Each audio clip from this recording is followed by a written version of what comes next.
আসসালামু আলাইকুম সবাইকে। আশা করি আপনারা সবাই খুবই ভালো আছেন এবং আপনাদের পরীক্ষাও অনেক ভালো হচ্ছে। যেহেতু ক্লাস প্রায় শেষের দিকে আপনাদের, তো আল্টিমেটলি আমার মনে হয় যে প্রিপারেশন বেশ ভালো হয়ে গেছে এখন। এবং মোটামুটি যেহেতু অনেকদিন ধরে আপনারা ক্লাস করতেছেন, মেডিকেল কোয়েশ্চেন প্যাটার্ন বা হচ্ছে কোন জায়গাগুলো থেকে আমরা আসলে বেশি এমফেসাইজ করি পড়াটাকে, সেটাও ইনশাআল্লাহ হচ্ছে বোঝা হয়ে গেছে। তো আমাদের আজকে যে অধ্যায়টা, সেই অধ্যায়টা কেমিস্ট্রি ফার্স্ট পেপারের মধ্যে one of the most important একটা অধ্যায়, গুণগত রসায়ন। তো এই গুণগত রসায়নে যে জিনিসটা আমি সবসময় বলি যে আপনি অন্যান্য অধ্যায়ে প্রথম পত্রের ক্ষেত্রে যতখানি ইম্পর্টেন্ট, এই অধ্যায়টা তার চেয়ে অনেক বেশি বেশি ইম্পর্টেন্ট। কারণ এখান থেকে এমন কোনো বছর নাই যে 3টা কোয়েশ্চেন আসে নাই। সর্বোচ্চ এরকমও হয়েছে যে 6টা কোয়েশ্চেন আসছে। তো প্রতি বছর এখান থেকে কোয়েশ্চেন আসে এবং আজকে যে টপিকটা আমরা পড়াবো ওখান থেকে গত বছরই 2টা প্রশ্ন আসছে। তো আমার মনে হয় যে হচ্ছে 75 মার্কের মধ্যে 2 মার্ক যদি একটা লেকচার থেকে থাকে, একটা হাফ পার্ট থেকে থাকে, তাহলে ওই জিনিসটা আসলে অনেক বেশি ইম্পর্টেন্ট। তো আমি এক্সপেক্ট করবো যে আপনারা সবাই খুব ভালোভাবে প্রিপারেশন নেওয়া হয়ে গেছে। কারণ গুণগত রসায়নটা অ্যাকচুয়ালি হচ্ছে আমাদের ইন্টার লেভেলেই অনেক ভালোভাবে পড়ানো হয়, কারণ এখান থেকে প্রচুর কোয়েশ্চেন আসে। তো আমার মনে হয় যে আজকের ক্লাসটা ইনশাআল্লাহ আপনাদের সবার কাছে ইজি লাগবে, যেহেতু আপনাদের বেশ কয়েকবার করে পড়া। তারপরে যদি কোনো টপিকে না বুঝতে পারেন, ক্লাসের শেষের দিকে কিছুটা টাইম আমি দিব আপনাদেরকে। ওই টপিক ওই টাইমটাতেই তখন কোয়েশ্চেন গুলো করলে বেশি বেটার হয়, কমেন্ট সেকশনে খুঁজে পাওয়া যায়। তো আমরা শুরু করি আমাদের আজকের অধ্যায়, গুণগত রসায়ন শেষ পার্ট। আমি doctor Mohammad Raisul Arafat Riya, Dhaka medical college. আচ্ছা, আমাদের প্রথমেই চলে যান হচ্ছে সবাই 5.7, 149 নম্বর পেজ। 149 নম্বর পেজে খেয়াল করেন আমার ওই যে রিডবার্গের যে সমীকরণ ছিল, এই সমীকরণের মধ্যে আমার কিছু সিরিজের নাম ছিল, তাই না? তাদের নিশ্চয়ই মনে আছে, লাইম্যান, বামার, প্যাশ্চেন, ব্রাকেট, ফান্ড, হামফ্রিস। এই যে প্রতিটা যে সিরিজের নামগুলো আমার ছিল, এই সিরিজের নামগুলা আপনাকে অবশ্যই সিরিয়াল বাই মনে রাখতে হবে। কেন? কারণ অনেক সময় প্রশ্ন এভাবে হতে পারে যে কোনো একটা ইলেকট্রন যদি পঞ্চম শক্তি স্তর থেকে শক্তি বিকিরণ করে তৃতীয় শক্তি স্তরে আসে, তাহলে ইলেকট্রনটা এখন কোন শক্তি স্তরে অবস্থিত? তাহলে আপনাকে মাথায় রাখতে হবে 5 থেকে 3-এ আসছে, তাহলে তৃতীয় শক্তি স্তরের নাম কি? প্যাশ্চেন। তাহলে আমার অ্যান্সার হচ্ছে প্যাশ্চেন সিরিজ। মানে কোয়েশ্চেন গুলো আপনাকে ডিরেক্ট সিরিজ থেকে করবে, আপনাকে ডিরেক্ট সিরিজের নামটাই অ্যান্সার করতে হবে। ওকে, নেক্সট আপনাকে যেটা জানতে হবে সেটা হচ্ছে এই প্রতিটা সিরিজ আবার কিছু অঞ্চলে অবস্থিত, তাই না? যেমন লাইম্যান, এটা কোন অঞ্চলে অবস্থিত? এটা হচ্ছে অতি বেগুনি অঞ্চলে অবস্থিত। পামার খুবই ইম্পর্টেন্ট, ভেরি ভেরি ইম্পর্টেন্ট। অন্য কোনোটা থেকে কোয়েশ্চেন না আসলেও এটা থেকে কোয়েশ্চেন আসার সম্ভাবনা অনেক বেশি, যে কোন সিরিজ বা কোন অঞ্চলটি দেখা যায়, সেটার নাম হচ্ছে বামার সিরিজ। ভেরি ভেরি ইম্পর্টেন্ট, ঠিক আছে? তো আলটিমেটলি আমার মনে হয় যে হচ্ছে এই বামার সিরিজটা সবাইকে একটু খেয়াল রাখতে হবে। ওকে, বাকি যে 4টা কথা আছে এটা সবাই দেখেন অবলোহিত অঞ্চলে। তাহলে মনে রাখতে হবে কোনটা কোনটা, 1, 2। ওকে, তাহলে লাইমেন কোন অঞ্চলে আছে? অতিবেগুনি। বামার কোন অঞ্চলে আছে? দৃশ্যমান। বাকি সবাই কোন অঞ্চলে আছে? অবলোহিত। ওকে, আচ্ছা, এখন নেক্সট কি পড়তে হবে বা কোন জিনিসটা আপনাকে একটু ঝামেলায় ফেলবে, সেটা হচ্ছে এই প্রতিটা সিরিজের আবিষ্কারের সাল আপনার বইতে দেওয়া আছে। যেমন লাইম্যান আবিষ্কৃত হয় 1906 সালে, বামার আবিষ্কৃত হয় 1885 সালে। তাহলে প্যাচটা লাগবে কোথায়? প্যাচ লাগবে এইখানে। আমি যদি আপনাকে বলি প্রথম সিরিজের নাম কি, তাহলে আপনার অ্যান্সার হবে হচ্ছে লাইম্যান। কিন্তু আমি যদি আপনাকে বলতাম আবিষ্কৃত প্রথম সিরিজের নাম কি, তখন আপনার অ্যান্সারটা হতো হচ্ছে বামার সিরিজ। তার মানে মাথায় রাখতে হবে যে হচ্ছে প্রথম সিরিজ বললে অ্যান্সারটা দিব লাইম্যান, আর আবিষ্কৃত প্রথম সিরিজ বললে আমি অ্যান্সারটা দিব হচ্ছে বামার সিরিজ। তাহলে আলটিমেটলি এই খেয়াল রাখতে হবে যে কথাটা আসলে কি চাইছে। ঠিক আছে? আচ্ছা, নেক্সট খেয়াল করেন আমার নিচের দিকে হাইড্রোজেন পরমাণু বামার সিরিজে বিভিন্ন রেখা বা বর্ণালী তরঙ্গ দৈর্ঘ্য, তরঙ্গ সংখ্যা, বর্ণ দেখানো হলো, এরকম একটা টপিক আছে। এখন আমার কথা হচ্ছে এখানে যে কথাগুলো আছে সেগুলো মোটামুটি আপনাদের পারার কথা। যেমন এখানে বলছে এম শেল থেকে এল শেলে যায়, তাহলে আমরা কে এম এল এগুলা পড়ছি ভাইয়া। তাহলে প্রথমটা ছিল কি, কে মানে 1, এল মানে কত 2, এম মানে তাহলে কত 3, তাই না? তাহলে আমার সিরিজটা হচ্ছে 1 by lambda is equal to R H into 1 by N one square minus 1 by N two square.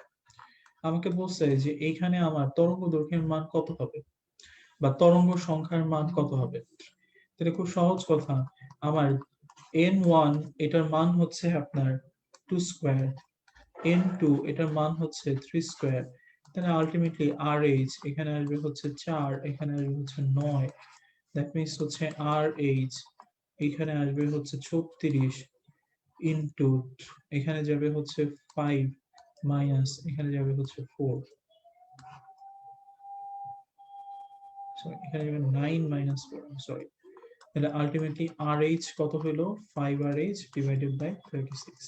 ঠিক আছে, এই জিনিস তো আমরা আসলে মুখস্থ করার কোনো প্রয়োজন নাই, তাই না? তাহলে আলটিমেটলি এই জিনিসগুলাই দেখেন আপনার বইয়ের এইখানে বলছে। ঠিক আছে, সো আমি এই প্যারাটা যেটা আছে বক্সের মধ্যে, এই তরঙ্গ সংখ্যার যে প্যারাটা আছে, এই প্যারাটা পড়ার প্রয়োজন নাই, এটা জাস্ট আপনি ঠান্ডা মাথায় চিন্তা করে উত্তরটা বসাই দিবেন। ঠিক আছে, তরঙ্গ দৈর্ঘ্য এই মানটা তেমনটা একটা আসে না, যেটা আসে সেটা হচ্ছে সৃষ্ট রেখার বর্ণালী, প্রথম সারিতে কত, দ্বিতীয় সারিতে কত, তৃতীয় সারিতে কত, চতুর্থ সারিতে কত। ঠিক আছে, এখন এইটা পারার জন্য ভাইয়া আমরা একটা ছোট্ট লাইন বা ছোট্ট সংখ্যা একটু কষ্ট করে মনে রাখবো, সেটা হচ্ছে 7421। মানে প্রথম সারিতে কালার, দ্বিতীয় সারিতে কালার, তৃতীয় সারিতে কালার, চতুর্থ সারিতে কালার, চতুর্থ সারিতে কালার, এইটা সিরিয়াল মনে রাখবো 7421। তোমরা যারা বুদ্ধিমান তারা নিশ্চয়ই বুঝে গেছো আমি কি লিখতেছি। আমি লিখতেছি হচ্ছে আসলে এটা বে নি আ স ক কলা। তাহলে 7 4 2 1। তার মানে প্রথম সিরিজ এটার নাম হচ্ছে লাল, 7 নম্বর কালার। দ্বিতীয় সিরিজ নাম হচ্ছে সবুজ, তার মানে নীলাভ সবুজ। তৃতীয় সারি 2 নম্বরটা কালার হচ্ছে নীল। চতুর্থ সারি কালার হচ্ছে 1 নম্বরটা কালার হচ্ছে বেগুনি। তাহলে সিরিয়ালটা মনে রাখার জন্য 7421। ঠিক আছে, তাহলে এই কথাগুলা একটু কষ্ট করে মনে রাখতে হবে। ওকে, আচ্ছা এখন তোমার বইয়ের উপরে একদম নিচের দিকে দেখো দ্রষ্টব্য বলে একটা কথা দিছে কি, তরঙ্গ দৈর্ঘ্য দীর্ঘতম হলে n2 এর মান হবে ক্ষুদ্রতম, তার মানে উল্টা কথা বলছে। এখন তোমাদের অনেকের কোশ্চেন থাকে ভাইয়া সমীকরণটা একটু দেখেন, সমীকরণে বলছে 1 by lambda is equal to RH 1 by n2 square minus 1 by 1 by n1 square minus 1 by n2 square. ঠিক আছে, তাইলে আমার এখানে ল্যামডার সাথে n2 রিলেশনটা বলছে, তাহলে এটাও নিচে আছে এটাও নিচে আছে, তাহলে তো ডেফিনেটলি ভাইয়া রিলেশনটা একই রকম হওয়া উচিত ছিল, এটা বড় হলে এটারও বড় হওয়া উচিত ছিল। প্রবলেম হচ্ছে কথা ঠিকই বলছো, কিন্তু সামনের চিহ্নটা একটু খেয়াল করতে হবে। সামনের চিহ্নটা যদি ভাগ অথবা মাইনাস এটা হয়ে থাকে, তাহলে মনে রাখতে হবে আগের যে রিলেশন ছিল এখনকার রিলেশনটা উল্টায় যাবে। তার মানে এখানে মাইনাস চলে আসছে, এটা বড় হইলে এটার বড় হওয়ার কথা ছিল, মাইনাসের কারণে বড় না হয়ে কি হয়ে যাচ্ছে ছোট। তার মানে বলছে ল্যামডার মান যদি দীর্ঘতম হয় n2 এর মান কি হবে ক্ষুদ্রতম হবে। এখন উল্টা জিনিস হবে কার জন্য, নিউ বারের জন্য। কারণ নিউ বারটা তুমি এখানেই তো লিখো, তাহলে new bar is equal two যদি 1 বাই n2 স্কয়ার থাকতো তাহলে এরা ব্যস্তানুপাতিক হইতো, এটা বড় হইলে এটা ছোট হইতো। প্রবলেম হচ্ছে সামনে আছে মাইনাস, তাহলে মাইনাসের জন্য এই ছোটটা কি হয়ে যাবে বড় হয়ে যাবে, তার মানে নিউ বার যেমন হবে n2 এর মানও তেমন হবে। ঠিক আছে, সো এই ছোট্ট একটা জিনিস তোমাদেরকে একটু খেয়াল রাখতে হবে কেন হইলো, কারণ সামনের চিহ্নটা কি মাইনাস, এই মানটা তো তুমি বাদ দিয়ে দিচ্ছ, তার মানে যত বেশি মান তুমি বাদ দিয়ে দিবা জিনিসটা তত বেশি ভালো হবে। তো আলটিমেটলি এই জন্য এটার সাথে এটার রিলেশন হচ্ছে ব্যাসার্ধ। ঠিক আছে, তো এই কথাটা একটু মাথায় রাখতে হবে, কারণ পরীক্ষার হলে হয় কি যে আরে এটাও নিচে আছে এটাও নিচে আছে তাহলে মনে হয় সমানুপাতিক হবে, তাহলে এটা বড় হলে এটা বড় দিবে। ওই যে খেয়াল না করার জন্য তোমাদের 1.25 মার্ক চলে যেতে পারে। ঠিক আছে, কেয়ারফুল। আচ্ছা, রিডবার্গের যে সমীকরণটা আছে এখান থেকে রিডবার্গের যে ধ্রুবক, এই ধ্রুবকের মানটা তোমাকে মুখস্থ করতে হবে। ওকে, তাহলে দেখো এখানে 3টা এককের মান আছে, per nanometre, per metre, per centimetre. Per nanometre এককের মানটা হচ্ছে 10⁻², পার মিটার এককে 10⁻⁷। এটা শোনার পরে তোমাদের একটু মানে কি হলো এটা? নর্মালি আমরা তো জানি যে ন্যানোমিটার থেকে মিটারে কনভার্সন করলে মানটা আরো ছোট হয়ে যায়, তার মানে মাইনাসের দিকে যাওয়ার পাওয়ার। কেন প্লাসের দিকে আসবো খেয়াল করো, এটা কিন্তু পার ন্যানোমিটার, তার মানে ন্যানোমিটার না, তার মানে ন্যানোমিটার যা ছিল তার উল্টা, তার মানে 1/ন্যানোমিটার। তাহলে এইটার পাওয়ারের মান যদি মাইনাসের দিকে আসতে চায়, ঠিক আছে, ন্যানোমিটার থেকে মিটারে, তাহলে পার ন্যানোমিটার থেকে পার মিটারে সেই মাইনাসের মানটা উল্টায় যাবে না ভাই? তখন আমার কি হবে? 1/10⁻⁻x। তাহলে এটা যদি উপরে চলে যায় তাহলে কি হবে? 10⁻x হয়ে যাবে না? তার মানে যখনই তুমি পার ন্যানোমিটার করতেছো তোমার পাওয়ারের মানটাই চেঞ্জ হয়ে গেছে। এখন আর এটা মাইনাসের দিকে যাবে না, এখন এটা কিসের দিকে যাবে? প্লাস। তাহলে পাওয়ার কত ছিল? ন্যানোমিটার মিটারে 10⁻⁹। উল্টায় গেছে, তাহলে কত হবে? 10⁻9। ঠিক আছে, তাহলে এখন গুণ দাও। তাহলে -2 থেকে 9 যদি বাদ যায় কত থাকে? 10⁻7 সেন্টিমিটার করলে 10⁻5। ওকে, সো এই কথাটা কেন খেয়াল রাখবো ভাইয়া? প্রতিটা জায়গায় পার মিটার, মিটার এই এককগুলো খুব ইম্পর্টেন্ট। এবং তোমরা সবসময় যেটা ভুল করো সেটা তোমরা চিন্তা করো যে আচ্ছা এটা তো ন্যানোমিটার থেকে মিটার, তাহলে কনভার্সন আরো মাইনাস করে দিব। না, করা যাবে না। কেন? কারণ এটা পার মিটার, 1/, তাহলে পাওয়ারটা উল্টায় দেওয়া উচিত ছিল, তাহলে উল্টায় দিলে মানটা আসবে 10⁻7। ঠিক আছে, সো এটা কেউ যদি বুঝে করো, আমি যেটা বলে দিলাম মনে রাখতে পারো ভালো, যদি না মনে রাখতে পারো আমার মনে হয় যে হচ্ছে সলিড কি করতে হবে? সলিড মুখস্থ করতে হবে। ঠিক আছে, ঠিক আছে, তাহলে দেখো 2.7 দেখে মনে হয় কিছুই নাই, কিন্তু পরতে পরতে প্যাচ। ঠিক আছে, কত কিছু হচ্ছে আমরা এই 2.7 থেকেই খালি 10 মিনিট আলোচনা করলাম। ঠিক আছে, তাহলে যা যা পড়াইলাম এর বাইরে কিছু নাই 2.7 এ, ইনশাআল্লাহ ভালো করে পড়ে ফেলবা। ওকে, 2.8 যেটা, সেটাতে আমার কাছে মনে হয় সবচেয়ে ইম্পর্টেন্ট কথা হচ্ছে হেডলাইনটা। জাল টাকা শনাক্তকরণে আমরা কোন রশ্মি ব্যবহার করি? অ্যান্সারটা হচ্ছে ইউভি রশ্মি। ঠিক আছে, তাইলে ইউভি রশ্মির ব্যবহারের মধ্যে তোমরা হয়তোবা প্রথম লেকচারে পড়ছিলা যে জাল টাকা বা পাসপোর্ট শনাক্তকরণ ছিল ভেরি ভেরি ইম্পর্টেন্ট। ঠিক আছে, 100% ইম্পর্টেন্ট। ওকে, এখন কথা হচ্ছে যে ভাই এই যে জাল টাকা এটা আমরা কেমনে শনাক্ত করি? মজার ব্যাপার হচ্ছে জাল টাকার মধ্যে এক ধরনের অপটিক্যাল সেন্সর থাকে। এটা এক ধরনের রাসায়নিক পদার্থ, যে রাসায়নিক পদার্থের জন্য টাকায় বিভিন্ন ধরনের কালার এই তোমার হচ্ছে ওই কি বলে মেশিনের মধ্যে বা নোট ডিটেক্টর মেশিনের মধ্যে হচ্ছে চলে আসে। তো ওই কালারটা যদি থাকে তাহলে বোঝা যায় যে টাকাটা ভালো। ঠিক আছে, আর যদি না থাকে তাহলে এটা হচ্ছে নকল টাকা। তাহলে এই যে অপটিক্যাল সেন্সর, এই যে রাসায়নিক, এর একটা নাম আছে, এর নামটাই হচ্ছে কি? ফসফোর। Very very important. তাহলে প্রশ্ন আসবে কারেন্সি নোটে সিকিউরিটি ডিভাইস রূপে অপটিক্যাল সেন্সর হিসেবে কোনটি ব্যবহৃত হয়? ফসফোর যৌগ।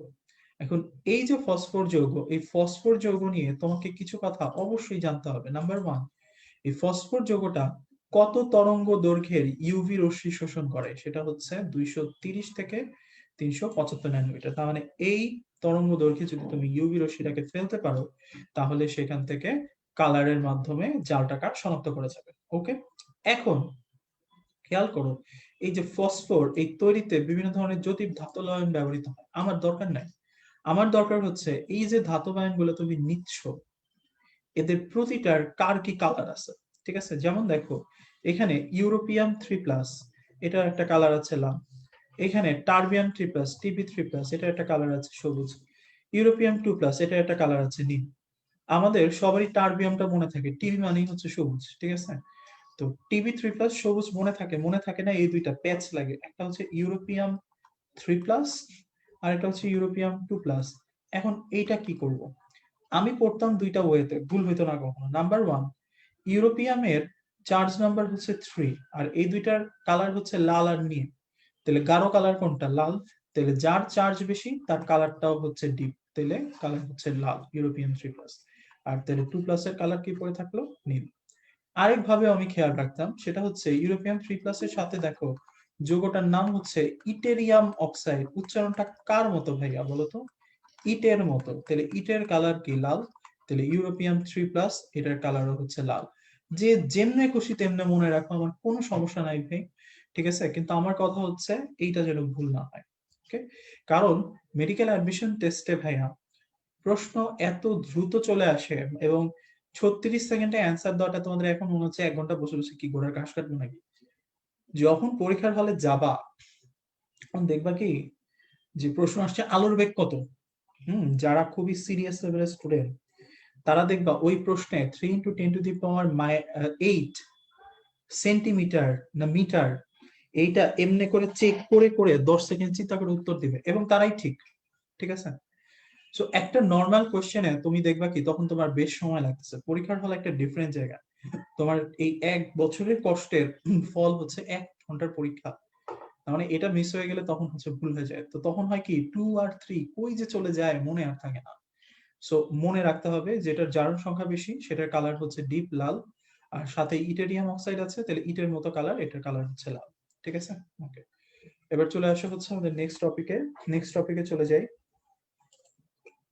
নেক্সট টপিকে খেয়াল করো, প্রতিপ্রভা আর অনুপ্রভা বিকিরণ আছে। এখান থেকে পরের টপিক হচ্ছে প্রতিপ্রভা আর হচ্ছে অনুপ্রভা বিকিরণের মধ্যে কোনটার টাইম কতক্ষণ লাগে। প্রতিপ্রভার টাইমটা হচ্ছে খুব স্বল্প সময়ের জন্য, এটা 10⁻−15 টাইমের মধ্যে কাজ করে ফেলে। আর অনুপ্রভাটা কয়েক মিনিট থেকে কয়েক সেকেন্ড সময় লাগতে পারে, ঠিক আছে। তাহলে প্রশ্ন আসতে পারে নিচের কোনটি দ্রুত কাজ করে, সেটা হচ্ছে প্রতিপ্রভা প্রক্রিয়া, ঠিক আছে। নিচের কোনটি আস্তে ধীরে কাজ করে বা সময় লাগে বা হচ্ছে কয়েক মিনিটের মধ্যে কাজ করে, সেটা হচ্ছে অনুপ্রভা বিকিরণ। ওকে, আচ্ছা, ওকে, আচ্ছা।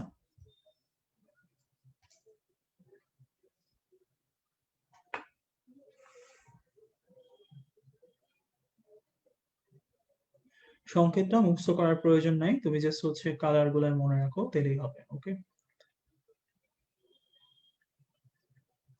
আচ্ছা, ঠিক আছে।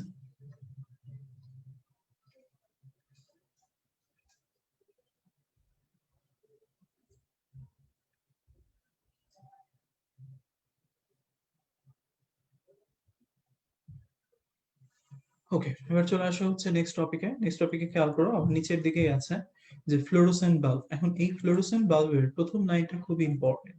এই ফ্লোরোসেন্ট বাল্বের দুটি মূল অংশ আছে, একটা হচ্ছে অল্প মার্কারি বাষ্প সহ একটা গ্যাস, আর্গন গ্যাস। ওকে, প্রশ্ন আসবে ফ্লোরোসেন্ট বাল্বে আমরা কোন নিষ্ক্রিয় গ্যাসটি ব্যবহার করি, অ্যান্সার হচ্ছে আর্গন গ্যাস। আর একটি ইলেকট্রনিক ব্যালাস যেটা হাই ভোল্টেজ কারেন্ট সাপ্লাই করে, তাহলে প্রশ্ন আসবে ইলেকট্রনিক ব্যালাসটা কি ধরনের কারেন্ট সাপ্লাই করে, হাই ভোল্টেজ কারেন্ট সাপ্লাই করে। ওকে, তাহলে এই দুইটা কথা খুবই ইম্পর্টেন্ট, একটু মাথায় রাখতে হবে। আর বাকি যে কথাগুলো আছে এগুলা তুমি একটু খেয়াল করো, আমরা হচ্ছে এগুলো দাগাই দিছি, জাস্ট দাগানোর লাইনগুলো পড়বা। তোমরা এমনিতেই জানো যে ফ্লোরোসেন্ট বাল্ব এটা হচ্ছে বিদ্যুৎ সাশ্রয়ী বাল্ব, তাই না। সাধারণ বাল্ব যেগুলো আছে এগুলো টাংস্টেনের তৈরি বাল্ব এবং এরা সাধারণত 5% বিদ্যুৎ শক্তিকে আলোক শক্তিতে রূপান্তর করে, সেখানে ফ্লোরোসেন্ট বাল্ব 20% বিদ্যুৎ শক্তিকে আলোক শক্তিতে রূপান্তর করে, ফলে এটা একটা বিদ্যুৎ সাশ্রয়ী বাল্ব। এই কথাগুলো এখানে লিখছে। আর যে আয়ন গুলার কালার বলছে এগুলো ভাই আমরা একটু আগে আলোচনা করছি, ঠিক আছে। ওকে, এবার আমার একটা কোয়েশ্চেন তোমাদের কাছে, দেখি তোমাদের মনে আছে কিনা গত ক্লাসের কোয়েশ্চেন। নিচের কোনটি শক্তি সর্বাধিক, অ্যান্সার করো। আমার অ্যান্সারটা ঠিক আছে কিনা সেটা বলো। 2019 এর বই পড়লে কি সমস্যা হবে কিনা, অবশ্যই সমস্যা হবে, হ্যাঁ। কারণ স্যাররা তো তুমি 2019 এর বই সেটা দেখে কোশ্চেন করবে না, তারা কোশ্চেন করবে রিসেন্ট এডিশন থেকে, ঠিক আছে। সো রিসেন্ট এডিশনে যেটা আছে সেটাই তোমাকে পড়তে হবে।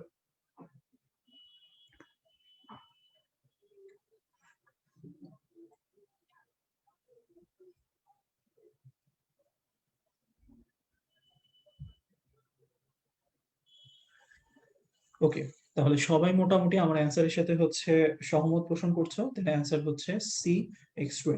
কিভাবে আসছে আমরা জাস্ট একটু দেখি, যারা একটু ক্লিয়ার না তাদের জন্য। আমরা গত ক্লাসে একটা ছন্দ পড়ছিলাম, তাই না। মাগুরার অতি সুন্দর দৃশ্য, অবচেতন মন রায়। এই যে রেঞ্জ গুলা ছিল, মহাজাগতিক, গামা, রঞ্জন, অতিবেগুনি, দৃশ্যমান, অবলোহিত, মাইক্রোওয়েভ, রেডিওওয়েভ, এই যে 8টা অঞ্চল, এই 8টা অঞ্চলের যে সংখ্যাগুলো ছিল তোমার মনে আছে কিনা, 0.00005, 0.0005 প্রথম রেঞ্জ গুলা, 0.01, তারপরে 10, 380, 780, এইভাবে করে বাড়তেছিল। তার মানে এদের তরঙ্গ দৈর্ঘ্যের মানটা বাড়তেছে। এখন প্লাঙ্কের সমীকরণ হচ্ছে E is equal to h new, যেটা থেকে আলোর বেগের একটা সূত্র আমরা পাই, E is equal to hc/λ। এই সূত্রটা ইম্পর্টেন্ট, এখান থেকে ম্যাথ আসবে, কিন্তু এই টাইপের ম্যাথ গুলো আসতে পারে, করতে হবে, ঠিক আছে। এখন hc/λ, তাহলে এখানে h এর মান এটা হচ্ছে প্লাঙ্কের ধ্রুবক, c হচ্ছে আলোর বেগ, দুইটাই তো ধ্রুবমান, তাহলে যে কোনো শক্তির সাথে তার তরঙ্গ দৈর্ঘ্যের রিলেশনটা কি ভাই ব্যস্তানুপাতিক। তাহলে এখানে কি বাড়ছে, তরঙ্গ দৈর্ঘ্য বাড়ছে। তাহলে শক্তির পরিমাণ কি হবে, কমে যাবে। ঠিক আছে, তার মানে একদম বামে যারা আছে তাদের ল্যামডা বা তরঙ্গ দৈর্ঘ্যের মান কম, কিন্তু শক্তি হচ্ছে সর্বাধিক। তাহলে সবচেয়ে বেশি শক্তি কার, মহাজাগতিক, এখানে আছে নাই। তারপরে শক্তি কার, গামা, আছে নাই। তারপরে কার, রঞ্জন, এই তো আছে। তাহলে রঞ্জন হচ্ছে আমার অ্যান্সার। আর তোমার প্রশ্নটা যদি হতো নিচের কোনটির শক্তি সবচেয়ে কম, তার মানে আমাকে দেখতে হতো কার তরঙ্গ দৈর্ঘ্য সবচেয়ে বেশি, তার মানে সবচেয়ে ডানে যে আছে। তাহলে ডানে কে আছে, সবার ডানে আছে হচ্ছে রেডিও ওয়েভ, এখানে নাই। তারপরে কে আছে, মাইক্রোওয়েভ, এখানে আছে। তাহলে শক্তি যদি সবচেয়ে কম বলতো বা তরঙ্গ দৈর্ঘ্যের মান সবচেয়ে বেশি বলতো, তাহলে আমার অ্যান্সার হতে হচ্ছে মাইক্রোওয়েভ। ওকে, তাহলে এই টাইপস এর কোয়েশ্চেন গুলা কিন্তু তোমাদের এখানে আছে, যেগুলো কিন্তু তোমাদেরকে একটু প্র্যাকটিস করতে হবে। ঠিক আছে, ওকে। নেক্সট টপিকে আমরা চলে যাই ভাইয়া। নেক্সট টপিকে হচ্ছে চিকিৎসা ক্ষেত্রে আইআর রশ্মির ব্যবহার। আমাকে সবাই বলো আইআর রশ্মি কয়টা, কয় ধরনের আইআর রশ্মি আছে?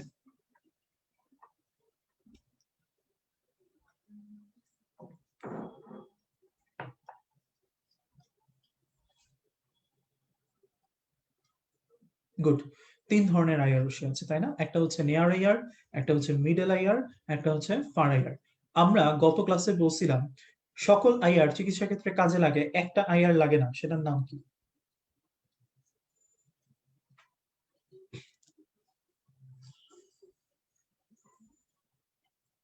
কোন আইআর চিকিৎসা ক্ষেত্রে কাজে লাগে না, জৈব যৌগের কার্যকারীমূলক শনাক্তকরণে ব্যবহৃত হয়?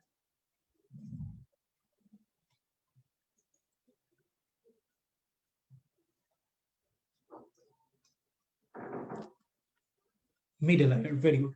তাহলে দেখো মিডল আয়ারটা সাধারণত জৈব যৌগের কার্যকারীমূলক শনাক্তকরণে ব্যবহৃত হয়। সো চিকিৎসা ক্ষেত্রে সাধারণত এই আয়ারের কোনো কাজ নাই, কিন্তু একটা কথা জাস্ট মিডল আয়ারের জন্য মনে রাখবা, মিডল আয়ারকে সাধারণত, ঠিক আছে, মধ্যস্থ দেহ অবলোহিত রশ্মি বা বডি আয়ার নামে পরিচিত, জাস্ট এই কথাটা। তাহলে প্রশ্ন আসতে পারে নিচের কোনটি বডি আয়ার ভাইয়া, সেটা হচ্ছে মিডল আয়ার। ওকে, আচ্ছা, তাহলে ব্যবহার কয়টা শিখতে হবে, দুটো। একটা হচ্ছে নিয়ার আয়ার রশ্মি, একটা হচ্ছে ফার আয়ার রশ্মি। এখন এই ব্যবহারগুলো 156 নম্বর পেজে আছে। আমি এই ব্যবহারগুলোকে একটু সহজে পড়ার জন্য তিনটা ওয়ার্ড নেয়ার এয়ারের জন্য লিখছি। তোমরা নেয়ার এয়ারের উপরে তিনটা ওয়ার্ড লিখো। একটা হচ্ছে মস্তিষ্ক, একটা হচ্ছে শিশু, আর একটা হচ্ছে ত্বককে উত্তপ্ত করে। ঠিক আছে, তাহলে এই তিনটা ওয়ার্ড যদি কোনো ব্যবহারে তুমি পাও, তোমার মাথায় আর কিছু দরকারই নেই, তুমি বলবা এটা নেয়ার এয়ার। আর এই তিনটা ওয়ার্ডের বাইরে আল্লাহর দুনিয়ায় যদু মধু কুতু যা কিছু থাকে সবকিছুই হচ্ছে আমার ফারাইয়ার। ঠিক আছে, তাহলে আমাকে যদি বলে, তুমি খেয়াল করো আমি ঠিক লিখছি না ভুল, খেয়াল করো এই যে এই জায়গাতে বলছে যে এফআইআর ত্বকে তাপীয় অনুভূতি জায়গায় উত্তপ্ত করে না, নেয়ার আইআর ত্বকে তাপীয় অনুভূতি জাগাতে পারে না, বরঞ্চ ত্বককে বেশি উত্তপ্ত করে। তাহলে উত্তপ্ত করার কাজটা কার, নেয়ার আইআর। ঠিক আছে, আবার খেয়াল করো নেয়ার আইআর প্রয়োগে মস্তিষ্কের রক্তের হিমোগ্লোবিন কি আছে, মস্তিষ্ক, কার ব্যবহার, নেয়ার আইআর। আবার ডিওটি পদ্ধতি ব্যবহার করে মাথার খুলি কি আছে, মস্তিষ্ক আছে। সদ্যপ্রসূত শিশুর মস্তিষ্কের ক্ষত নির্ণয় কি আছে, শিশু আছে, মস্তিষ্ক আছে। তাহলে এই তিনটা ওয়ার্ড কার জন্য প্রযোজ্য, নেয়ার আইআর। ফারের গুলো একটু খেয়াল করে দেখো কি বলছে, দেহে আরামদায়ক উষ্ণতা দেয়, আছে নাই। রক্তের শ্বেতকণিকার রোগ প্রতিরোধ শক্তিতে বৃদ্ধিতে নাই। বিপাক ক্রিয়ার মাধ্যমে দেহ কোষ টিস্যুর বৃদ্ধিতে নাই। ব্যথা বেদনার উপশম স্নায়ু গঠনে উদ্দীপ হিসেবে নাই। ঠিক আছে, তাহলে আলটিমেটলি শিশু, মস্তিষ্ক, আর হচ্ছে উত্তপ্ত করে নেয়ার আইয়ার, বাকি যা কিছু ফারাইয়ার, পড়া শেষ। ওকে, নেক্সট আইয়ার রশ্মি চিকিৎসার দুইটা পদ্ধতি আছে, একটা হচ্ছে লো ইমিশন পদ্ধতি, একটা হচ্ছে লেজার পদ্ধতি। তাহলে দুইটা আছে, যে কোনো একটা পড়লেই হবে। তুমি দেখো লেজারটা গত বছর কোশ্চেন ছিল ভাইয়া, এইভাবে আসছিল লেজারের ফুল ফর্ম কি। তাহলে এই লেজারের ফুল ফর্মের আমি একটু পরে দেখাই দিব। এস যেটা, সেই এস মানে হচ্ছে স্টিমুলেটর, তার মানে উদ্দীপক। তাহলে এইখানে ব্যবহারে অবশ্যই উদ্দীপনা বা উদ্দীপক এই শব্দগুলা থাকবে। তাহলে খেয়াল করো ভাইয়া, এখানে আছে নতুন কোষ বা ক্ষতিগ্রস্ত স্থানে নতুন কোষ বা টিস্যুর বৃদ্ধিতে কি জায়গায়, উদ্দীপনা জায়গায়। আঘাতপ্রাপ্ত ও ক্ষতিগ্রস্ত টিস্যুতে স্নায়ুজালিকা পুনঃস্থাপনে কি করে, উদ্দীপক রূপে কাজ করে। তাহলে কার ব্যবহার, লেজার। ইমিশনটা পড়ে দেখো তো কোথাও উদ্দীপনা উদ্দীপক আছে কিনা, নাই। তাহলে সহজ কথা, উদ্দীপনা আছে, উদ্দীপক আছে, লেজার নাই, লো ইমিশন, কথা শেষ। ওকে, তাহলে দেখো পড়া পড়তে হবে টেকনিক্যালি, যেন হচ্ছে তোমার এত বড় একটা পেজ, 2 পেজ, আমি কিন্তু পড়ছি মাত্র 5টা ওয়ার্ড। ঠিক আছে? তাহলে এই 5টা ওয়ার্ড ওই 2টা জিনিসের জন্য প্রযোজ্য, বাকি যা কিছু আছে বাকি 2টার জন্য প্রযোজ্য। ওকে, পড়া শেষ। ঠিক আছে, এবার চলে আসে হচ্ছে 2.10 এমআরআই। ওকে, আচ্ছা এমআরআইটা আমি জাস্ট তোমাদের সাথে একটু গল্প করি। হ্যাঁ, এমআরআইটা সাধারণত করা হয় নরমালি যদি আমার কোনো মস্তিষ্কের কোনো রোগ হয়ে থাকে, যদি কোনো বোনসের কোনো জিনিস হয়ে থাকে, বোনস মানে হাড়, যদি কোনো লিগামেন্টের কোনো টপিক থাকে, ধরো কেউ আঘাত পাইছে পায়ের মধ্যে, নি জয়েন্টে ব্যথা হয়েছে, শোল্ডার জয়েন্টে ব্যথা হয়েছে, তাহলে নি জয়েন্ট শোল্ডার জয়েন্টে তো লিগামেন্ট থাকে, আল্লাহ না করুক লিগামেন্টটা ছিঁড়ে গেছে কিনা দেখতে হবে না? তাহলে আলটিমেটলি হচ্ছে এই ধরনের কেসগুলাতে আমরা চাই ওখানে একটা এমআরআই করতে। এখন এই এমআরআই যে আমি করব এটা আসলে কি? এমআরআই হচ্ছে ম্যাগনেটিক রেজোনেন্স ইমেজিং। তার মানে এটা হচ্ছে একটা শক্তিশালী চৌম্বক ক্ষেত্রের মেশিন, যেটার মধ্যে হিউম্যান বডিতে একটা চৌম্বক পরমাণুর সাহায্যে আমরা হচ্ছে হিউম্যান বডির ওই স্থানটার অবস্থানটা নির্ণয় করতে পারি। এখন হিউম্যান বডিতে কি চৌম্বক আছে, কি চৌম্বক পরমাণু আছে? সাধারণত হিউম্যান বডিতে এনএমআর পরমাণু থাকে, যাকে আমরা বলি নিউক্লিয়ার ম্যাগনেটিক রেজোনেন্স। তার মানে যে সকল পরমাণুর প্রোটন বা নিউট্রন নাম্বার বেজোড়, এই ধরনের পরমাণুগুলাকে বলা হয় এনএমআর পরমাণু। এই এনএমআর পরমাণু যারা আছে তাদের উপরেই আসলে এমআরআইটা নির্ভর করে। তার মানে তোমার বডিতে এনএমআর পরমাণুর পরিমাণ যদি বেশি থাকে তাহলে বেশি অনুরণন সিগন্যাল দেবে, তার মানে ওই জায়গায় অসুস্থ কোষ আছে, এটা আমি চিন্তা করে নিতে পারি, তখন আমি ওই জায়গার একটা 3D পিকচার পেয়ে যাব। ঠিক আছে, আর এই যে হচ্ছে এমআরআইটা কাজ করে, সেই এমআরআইটা কাজ করে হচ্ছে একটা রেডিও ফ্রিকোয়েন্সির সাহায্যে। এই রেডিও ফ্রিকোয়েন্সিটা হচ্ছে একটা উচ্চ রেডিও ফ্রিকোয়েন্সি, যেটার পরিমাণ হচ্ছে 10⁴ হার্টজ। ঠিক আছে, এবং এই যে 10⁴ হার্টজ ফ্রিকোয়েন্সিটা তৈরি হয়, এটা সাধারণত এক ধরনের এসি কারেন্ট থেকে তৈরি হয়। এখন এই কয়েকটা কথাই তোমার বইয়ের এখানে দাগায় দেওয়া আছে। আমি যদি একটু তোমাদেরকে সাথে আলোচনা আরেকটু আগায় নেই এমআরআই নিয়ে, এমআরআই খুবই ইন্টারেস্টিং জিনিস। তুমি যত বেশি এটা পড়বা তোমার তত বেশি জিনিসটা ভালো লাগবে। এমআরআই বললাম কার উপর ডিপেন্ডেন্ট? এনএমআর পরমাণু। তাহলে প্রথম কোশ্চেন হচ্ছে এনএমআর কারা? এনএমআর হচ্ছে বিজোড় সংখ্যক প্রোটন বা নিউট্রন। তার মানে যাদের প্রোটন নাম্বার নিউট্রন নাম্বার বিজোড় অথবা উভয় বিজোড়, আমি এভাবে বলি উভয় বিজোড়, তার মানে যে কোনো একটা বিজোড় হইলে হবে, দুইটা বিজোড় হইলে আরো হবে, তারা হচ্ছে আমার এনএমআর। এখন প্রশ্ন হচ্ছে তাইলে ভাইয়া হিউম্যান বডিতে এনএমআর কে? আমার তোমার বডিতে সবচেয়ে বেশি থাকে 70%, জিনিসটার নাম কি? পানি, তাই না? তুমি যদি এই পানিকে ভাঙো একটু দেখো তো কি পাওয়া যায়? হাইড্রোজেন পাওয়া যায়, অক্সিজেন পাওয়া যায়। হাইড্রোজেনের প্রোটন কত? 1। অক্সিজেনের প্রোটন কত? 8। এটার নিউট্রন কত? 0। এটার নিউট্রন কত? 8। তাহলে এই দুইটার মধ্যে কার প্রোটন বা নিউট্রন নাম্বার যে কোনো একটা হলেও বিজোড় আছে? হাইড্রোজেনের। তাহলে হিউম্যান বডিতে হাইড্রোজেনই হচ্ছে সেই এনএমআর পরমাণু। এখন খুব সহজ কথা, হিউম্যান বডিতে হাইড্রোজেনের কনসেন্ট্রেশন যদি বাড়ে, ঠিক আছে, তাহলেই তো আমার কি বলে অনুরণন সিগন্যাল বেশি পাওয়া যাবে, ফলে ওই জায়গার একটা সুস্পষ্ট 3D পিকচার আমি পাবো, দেখে আমি বুঝতে পারবো সেখানে অসুস্থ কোষ আছে। এটা হচ্ছে নর্মাল কথা। এখন এই হাইড্রোজেনের কনসেন্ট্রেশন কার উপর রিলেটেড? এই যে পানির উপর।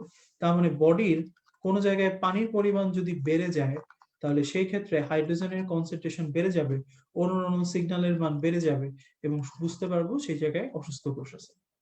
ঠিক আছে, তাহলে মজার ব্যাপার হচ্ছে মেডিকেল অ্যাডমিশন টেস্টে এত প্যাঁচানো কোশ্চেন করবে না।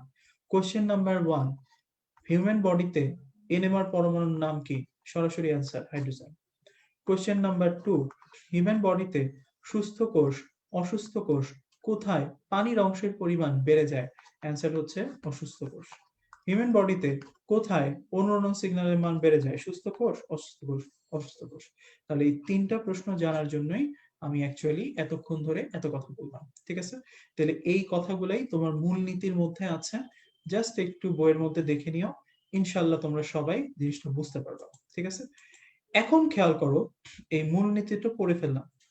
এখন এই যে এনএমআর, সেই এনএমআর আমার হচ্ছে সিটি স্ক্যানের সাথে পার্থক্য আছে। তোমরা সবাই নিশ্চয়ই সিটি স্ক্যানের কথা পড়ছো।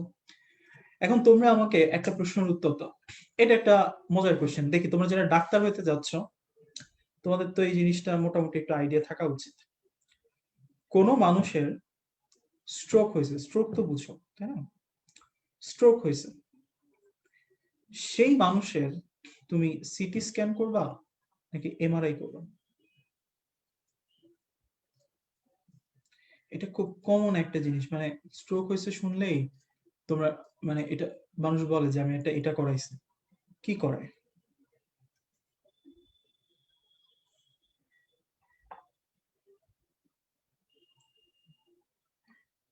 অস্থির পোলাপাইন, কোপাইন না পোলাপাইন এগুলো, এই তো সিটি স্ক্যান বলে ফেলছে, আমি নিজেও জানতাম। ওকে, সাধারণত স্ট্রোকের পেশেন্টদের ক্ষেত্রে আমরা হচ্ছে সিটি স্ক্যানটা করাই। কেন করাই?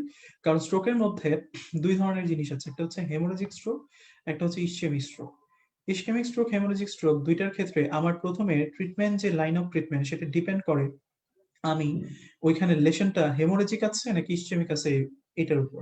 যদি ইসচেমিক হয় তাহলে এক ধরনের ট্রিটমেন্ট, হেমোরেজিক হলে আরেক ধরনের ট্রিটমেন্ট। সিটি স্ক্যান, প্রথম কথা হচ্ছে এটার খরচটা অনেক কম, এবং সিটি স্ক্যান ইসচেমিক স্ট্রোক না হেমোরেজিক স্ট্রোক এই দুইটার মধ্যে একটা ডিমার্কেশন করে দেয়। ঠিক আছে, এবং ডিমার্কেশন করে দেওয়ার মাধ্যমে আমরা হচ্ছে রোগীর ট্রিটমেন্টটা খুব দ্রুত শুরু করতে পারি, যেহেতু এটা টাকা কম লাগে। ঠিক আছে, রোগীর জন্য বেশ ভালো। এই জন্য সিটি স্ক্যান হচ্ছে ফার্স্ট লাইন অফ ট্রিটমেন্ট। ওকে, তে প্রশ্ন হচ্ছে কোথায় সিটি স্ক্যান করব, কোথায় এমআরআই করব, এইটা কেমনে বুঝবো? তাহলে ওই যে ক্লাসের শুরুতেই বললাম এমআরআই সম্পর্কে, যে ভাইয়া তোমার আল্লাহ না করুক কারো মস্তিষ্কে যদি কোনো টিউমার থাকে, কারো মস্তিষ্কে স্নায়ুরজ্জুতে যদি কোনো টিউমার থাকে, যদি কারো কোনো জায়গায় হচ্ছে আঘাতজনিত রক্তক্ষরণ হয়, যদি যেমন হচ্ছে লিগামেন্ট টিয়ার, যদি বোনসের কোনো রোগ হয়ে থাকে, যদি জীবাণু সংক্রমণের কারণে হচ্ছে কোনো রোগ হয়ে থাকে, তাহলে ওই ধরনের পেশেন্টের জন্য আমার ট্রিটমেন্ট অফ চয়েস কি? এমআরআই। আর যদি স্ট্রোকের পেশেন্ট হয় আমার ট্রিটমেন্ট অফ চয়েস কি? CT scan. সেকেন্ড কথা বলছি, সিটি স্ক্যান এমআরআই খরচ কোনটাতে কম? সিটি স্ক্যানে কম। ঠিক আছে, কথা শেষ। ওকে, এবং সবচেয়ে মজার ব্যাপার হচ্ছে এমআরআইটা হচ্ছে কি, এমআরআই তোমার হচ্ছে এক ধরনের এক্সরে, সহজ কথা হচ্ছে এটা। কিন্তু এটাতে আমরা কি করি, মাল্টি লেয়ার। হ্যাঁ, এইখান থেকে একটা এক্সরে ফিল্ম নেয়, এখান থেকে একটা এক্সরে ফিল্ম নেয়, এখান থেকে একটা নেয়, এখান থেকে, মানে তোমার হোল বডির বিভিন্ন প্লেনে প্লেনে প্লেনে তোমার হচ্ছে এমআরআই এর ফিল্মটা করে।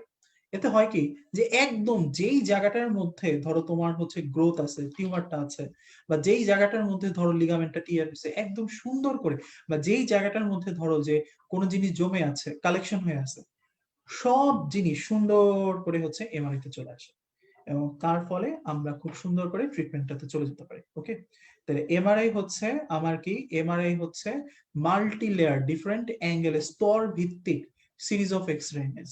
আর সিটি স্ক্যানে সাধারণত এটাও একটা এক্সরে ইমেজ, তবে এইটাতে নরমালি হচ্ছে এরকম স্তরীভূত লেয়ার গুলা খুব কম পাওয়া যায়। ঠিক আছে, তাহলে দেখো এখানে বলছে সিটি স্ক্যান মেশিনে এক্সরে শক্তি ব্যবহৃত হয় অপর দেহের দিকে ডিফারেন্ট অ্যাঙ্গেলে করে অভ্যন্তরে স্তর ভিত্তিক সিরিজ অফ এক্সরে ইমেজ কম্পিউটারে রেকর্ড করা হয় হচ্ছে এমআরআই আর এক্সরে দিকে। ওকে, তাহলে আলটিমেটলি খুবই সহজ একটা জিনিস, এমআরআই সিটি স্ক্যান স্যারদের কাছে খুব প্রিয়।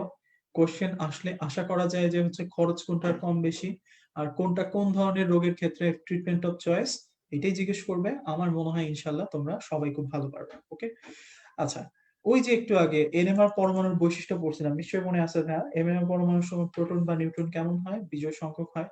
এনএমআর পরমাণুর নিউক্লিয়াসটা কেমন হয়? দুর্বল চৌম্বক ক্ষেত্রের হয়, যে কারণে হচ্ছে শক্তিশালী চৌম্বক ক্ষেত্রের প্রভাবে এদের চৌম্বকত্ব পরিবর্তন হয়, এবং প্রবল চৌম্বক ক্ষেত্রের প্রভাবে এনএমআর পরমাণু কি সিগন্যাল গঠন করে? অনুরণন সিগন্যাল গঠন করে। কোথায় অনুরণন সিগন্যালের মানটা বেড়ে যায় ভাইয়া? অসুস্থ কোষে বেড়ে যায়। কথা শেষ। ওকে, তাহলে আমরা এইগুলা পারি। ঠিক আছে, আচ্ছা, এইবার আচ্ছা এই প্রশ্নটাতে যাব আমি। নির্ভরশীলতা একটা টপিক আছে। এখন হয় কি ভাইয়া, বইয়ের মধ্যে কিছু কিছু লাইন আছে যেগুলা জাস্ট শব্দগত কারণে অ্যান্সার চেঞ্জ হয়ে যায়। এই নির্ভরশীলতা হচ্ছে সেরকম একটা কথা। কথাটা আসলে কি? কথাটা হচ্ছে যদি তোমাকে বলে এমআরআই এটা কার উপর নির্ভরশীল, বা ম্যাগনেটিক রেজোনেন্স ইমেজিং কার উপর নির্ভরশীল, তাহলে তোমার অ্যান্সার হচ্ছে বিজোড় সংখ্যক প্রোটন বা নিউট্রন যুক্ত এনএমআর পরমাণু। কিন্তু তোমাকে যদি বলে এমআর ইমেজ, এটা ইমেজিং হবে না, এখানে একটু হচ্ছে লিখায় ভুল করে ফেলছি, এটা ইমেজিং হবে না, এটা হবে ইমেজ। হ্যাঁ, ইমেজ। ঠিক আছে, এটা হবে হচ্ছে ইমেজ, ম্যাগনেটিক রেজোনেন্স ইমেজ। এটা দুইটা জিনিসের উপর ডিপেন্ড করে, একটা হচ্ছে রেজোনেন্স সৃষ্টিকারী নিউক্লিয়াসের স্বস্তিকাল, আর একটা হচ্ছে রেজোনেন্স সৃষ্টিকারী নিউক্লিয়াসের ঘনমাত্রা। ওকে, তাহলে এমআরআই বললে বিজোড় সংখ্যক প্রোটন বা নিউট্রন যুক্ত এনএমআর।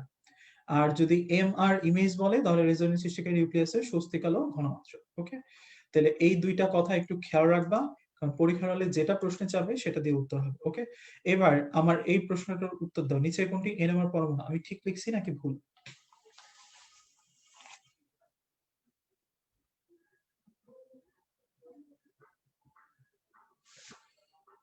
নিচের কোনটি এনএমআর পরমাণু? ঠিক লিখছি নাকি ভুল?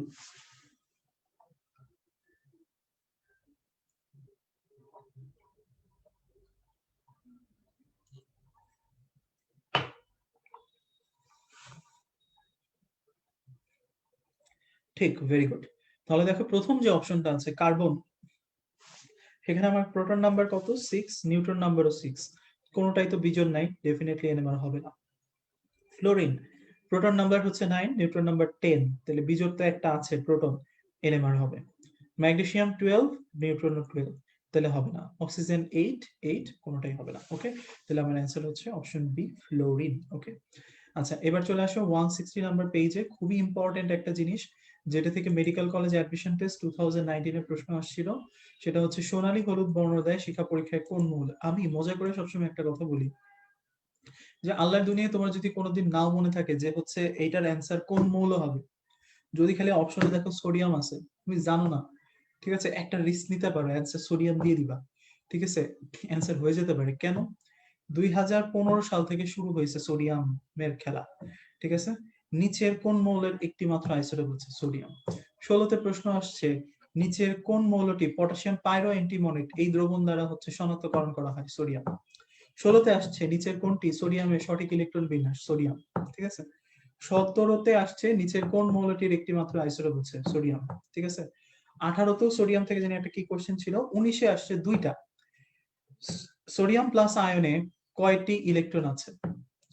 19-এ আরেকটা আসছে, সোনালী হলুদ বর্ণ দেয় হচ্ছে কোন মৌল? সোডিয়াম। তাহলে তোমাকে যদি জিজ্ঞেস করে কেউ, মানে এটা হচ্ছে একদম মজার, তোমরা তো জানো না, নিচের কোনটি নরম মৌল? সোডিয়াম। নিচের কোনটি ক্ষার ধাতু? সোডিয়াম। তোমার নাম কি? সোডিয়াম। আমার নাম কি? সোডিয়াম, ঠিক আছে।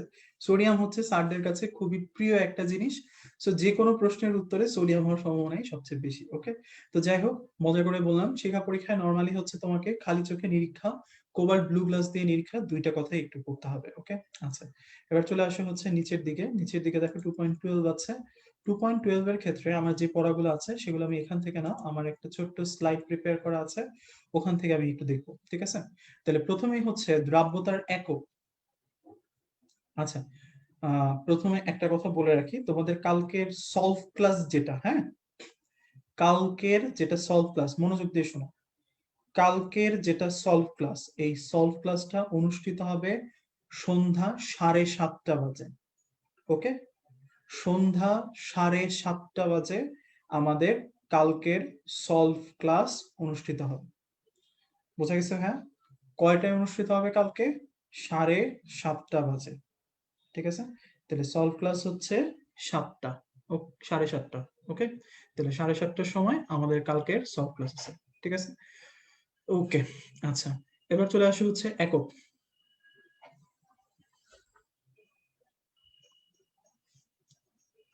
একক, খেয়াল করো, দ্রাব্যতা। দ্রাব্যতা হচ্ছে আমার দুই ধরনের একক এখানে বইয়ের মধ্যে বলা আছে। দুই ধরনের এককের মধ্যে একটা হচ্ছে মোল পার লিটার। কেন? দ্রাব্যতা মানে হচ্ছে কোনো একটি নির্দিষ্ট পরিমাণ দ্রব্য যতটুকু আয়তনের দ্রাবকে দ্রবীভূত থাকে তাকে ওই দ্রব্যের দ্রাব্যতা বলে। আবার আরেকটা জায়গায় বলা আছে কোনো 100 গ্রাম দ্রব্যকে দ্রবীভূত করতে যতটুকু আয়তনের দ্রাবক প্রয়োজন হয় তাকে ওই দ্রব্যের দ্রাব্যতা বলে। তাহলে একটার মধ্যে পরিমাপ, একটার মধ্যে হচ্ছে গ্রাম, তাহলে একক হচ্ছে মোল পার লিটার অথবা গ্রাম পার লিটার, ঠিক আছে। বুঝে পড়ার কোনো দরকার নেই, মুখস্থ করো। দ্রাব্যতার একক হচ্ছে মোল পার লিটার, আর এর একক হচ্ছে গ্রাম পার লিটার, ঠিক আছে। দ্রাব্যতার গুণফলের একক কি, এইটা চাইলে একটু মনে রাখতে পারো। কেএসপি আমরা সাধারণত যখন বের করি ভাইয়া, তখন নর্মালি এই কথাটা লিখি, তাই না, যে কেএসপি ইজ ইকাল টু উপরে উৎপাদের ঘনমাত্রা, নিচে বিক্রিয়কের ঘনমাত্রা। তাহলে দুইটা ঘনমাত্রা একই জাতীয় রাশির অনুপাত। তাহলে দুইটা যখন একই জাতীয় রাশির অনুপাত হয় তখন তার কোনো একক থাকে না। তাহলে কেএসপির একক নাই, ঠিক আছে। তাহলে দ্রাব্যতার গুণফলের কোনো একক নাই। ওকে, তাহলে দ্রাব্যতার একক হচ্ছে মোল পার লিটার অথবা গ্রাম পার লিটার, আর কেএসপির কোনো একক নাই, ঠিক আছে। এবার খেয়াল করো নিচের দিকে আমি যে জিনিসটা হচ্ছে মনে হয় যে তোমাদের সবারই খুব ভুল হয়, সেটা হচ্ছে প্রশ্নে বলা থেকে নিচের কোনটি অসম্পৃক্ত বা নিচের কোন শর্তটির জন্য সম্পৃক্ত হবে অসম্পৃক্ত হবে সেই জিনিসটা তোমাদের মনে থাকে না। এটা আমারও মনে থাকতো না ভাইয়া, ইসের কোনো কারণ নেই, একটু ঠান্ডা মাথায় শুনে নাও, ঠিক আছে। আমি যখন থেকে ভুলে যেতাম খালি এই কথাটাই মনে রাখতাম, কেআইপি যেমন দ্রবণ তেমন। কেন? কেআইপি মানে হচ্ছে দ্রবের পরিমাণ, দ্রবের পরিমাণ মানে দ্রবের আয়নিক গুণফল। হ্যাঁ, তাহলে দ্রবের পরিমাণ মানে হচ্ছে কি কেআইপি, ঠিক আছে। আর দ্রাব্যতার ক্ষমতা এটা মানে হচ্ছে কেএসপি। এখন ধরো আমি একটা পানির মিশ্রণে NaCl এর একটা লবণের মিশ্রণ নিচ্ছি, ওই দ্রাবকের ক্ষমতা হচ্ছে 10 মিলিগ্রাম পর্যন্ত NaCl যদি সে নেয় তাহলে সে সেটাকে সম্পৃক্ত করতে পারবে। তার মানে 10 এর মিলিগ্রামই হচ্ছে তার দ্রাব্যতার ক্ষমতা, দ্যাট মিনস কেএসপি। তাহলে 10 মিলিগ্রাম হচ্ছে কেএসপি। এখন ধরো তুমি 5 মিলিগ্রাম NaCl নিলা, তাহলে এই যে NaCl এটা কি পরিমাণটাই হচ্ছে কেআইপি, তাই না? তুমি নিছো কত 5, ক্ষমতা আছে কত 10 পর্যন্ত করার, তাহলে এখনো 5 মিলিগ্রাম সম্পৃক্ত করার ক্ষমতা তার রয়ে গেছে, তুমি কম দিছো। তাহলে কেআইপি যখন কেএসপির চেয়ে কম হয় তখন দ্রবণটার নাম দেখো তো কি লিখছি, অসম্পৃক্ত। আবার ধরো তুমি সোডিয়াম ক্লোরাইড দিছো 15 মিলিগ্রাম, তাইলে লাগতো 10, তুমি দিছো 15, তাহলে 10 মিশ্রিত হওয়ার পর বাকি যে 5 পড়ে থাকবে সেটা আমার কি পড়বে, অদক্ষেপ পড়বে। তার মানে তুমি কেআইপিটা কেএসপির চেয়ে বেশি দিছো, তার ফলে দ্রবণটা কি হয়ে গেছে, অতিপৃক্ত হয়ে গেছে এবং এখান থেকে অদক্ষেপ পড়বে। আবার তুমি 10 মিলিগ্রাম চাইছে, তুমি 10ই দিছো, কমও দাও নাই বেশিও দাও নাই, তার মানে কোনো অসম্পৃক্ত করার মতো দ্রবণ আর পড়ে নাই, আবার অদক্ষেপ হওয়ার মতো দ্রবণও পড়ে নাই, তার মানে এই মিশ্রণটার নাম হচ্ছে সম্পৃক্ত। তার মানে তুমি দেখো কেএসপি কিন্তু স্ট্যাট, এর কিন্তু নরম চরণ হয় না। নরম চরণ হচ্ছে কার, কেআইপি 5 হচ্ছে, 10 হচ্ছে, 15 হচ্ছে। তাইলে দ্রবণ কার উপর নির্ভরশীল, কেআইপির উপর। এই জন্য মনে রাখি কেআইপি যেমন দ্রবণ তেমন।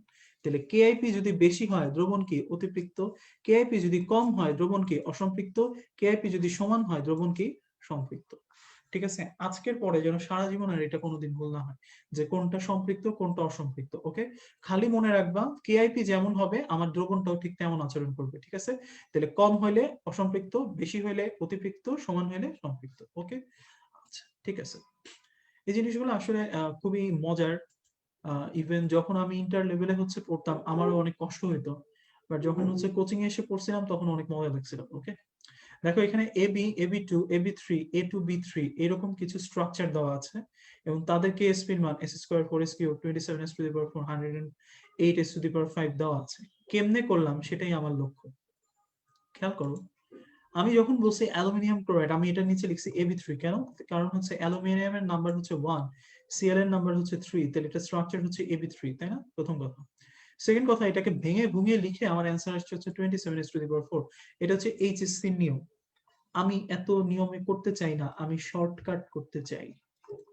তাহলে শর্টকাট কি ভাইয়া, প্রথম কথা হচ্ছে স্ট্রাকচার মুখস্থ করা, নাম্বার 2 হচ্ছে এটা এল এর নিচে কত আছে 1, Cl এর নিচে কত আছে 3। তুমি দেখবা আগে কোনো মূলক আছে কিনা, যদি কোনো জায়গায় কোনো মূলক থেকে থাকে তাহলে মূলকটাকে একটা ব্রেকেট দিতে হবে এবং ব্রেকেটের নিচে যদি কোনো সংখ্যা থাকে তাহলে সেই নাম্বারটা নিতে হবে। আর যদি কোনো ব্রেকেটের নিচে কোনো সংখ্যা না থাকে তাহলে 1 ধরতে হবে। আমি দেখাই দিচ্ছি।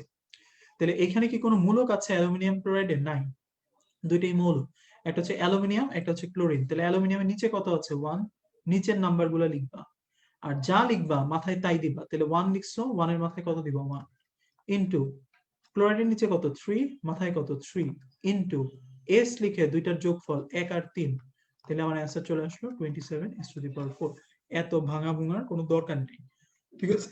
এই জিনিসটাকে শর্টকাট করে এখানে নিয়ে আসছি। ওকে, আবার খেয়াল করো যদি থাকতো সোডিয়াম সালফেট, কি বলছি? মূলক খুঁজতে বলছি। আছে না মূলক? কে? সালফেট। ব্রেকেট দেওয়া আছে না? তাহলে দাও। তাহলে নিচে কত হবে? 1। তাহলে 2 আছে, 1 আছে, তাহলে কি হবে? 2 square into 1 to the power 1 into 2 আর 1 কত? 3। তাহলে আমার অ্যান্সার হচ্ছে 4 কিউব। তাহলে এটা স্ট্রাকচারটা কেমন? এ টু বি, তার মানে এ বি 2 এর মতো। দেখো তো অ্যান্সার কত? 4 কিউব। ঠিক আছে, আবার দেখো অ্যালুমিনিয়াম সালফেট। হ্যাঁ, অ্যালুমিনিয়াম সালফেট, এটার ক্ষেত্রে খেয়াল করো, আমার এখানে মূলক আছে নাকি নাই? আছে ভাইয়া। তাহলে মূলকটা কি? সালফেট। তাহলে অ্যালুমিনিয়ামের নিচে কত আছে? 3। তাহলে 2 to the power 2 into 3 to the power 3 into S 2 plus 3, তার মানে হচ্ছে 5। তার মানে এটা টোটাল হচ্ছে 4 গুণ 27 টু দি পাওয়ার 5, তার মানে 108 টু দি পাওয়ার 5। তার মানে আমার এত ভাঙার কোনো প্রয়োজন নাই, আমি ডিরেক্ট অ্যান্সার এইভাবে বের করব। ঠিক আছে, তাহলে এইটা যদি বুঝে থাকো, তাহলে আমার নেক্সট প্রশ্নটার উত্তর তোমরা একটু দাও। অ্যালুমিনিয়াম হাইড্রোক্সাইডের দ্রাব্যতা এস হলে দ্রাব্যতার গুণফল কত? আচ্ছা, আমি তোমাদেরকে একটু 10টা মিনিটের একটু ব্রেক দিচ্ছি ভাইয়া। আমি জাস্ট 10টা মিনিট পরে আবার শুরু করব। ইন দা মিন টাইম তোমাদের যে যতটুকু পড়াইলাম কোনো প্রবলেম আছে কিনা সেটা একটু দেখো। ঠিক আছে, জাস্ট 10টা মিনিটের একটা হচ্ছে গ্যাপ। ওকে, তোমরা জাস্ট এটার অ্যান্সারটা একটু বের করো।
ওকে, ঠিক আছে, আমরা শুরু করি আবার।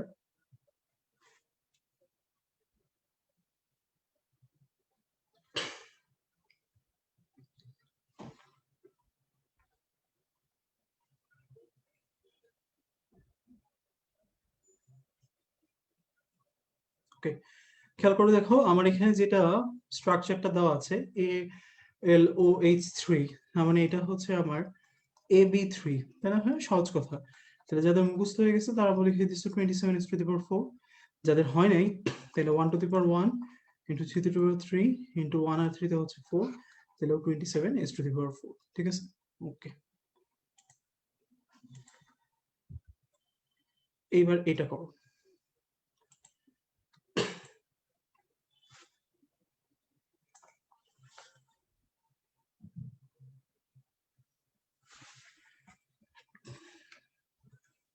আচ্ছা, কেউ বলছে ট্রিক্সটা একটু আবার একটু ক্লিয়ার করেন। ওকে, এটার মধ্যেই হচ্ছে বলে দিচ্ছি।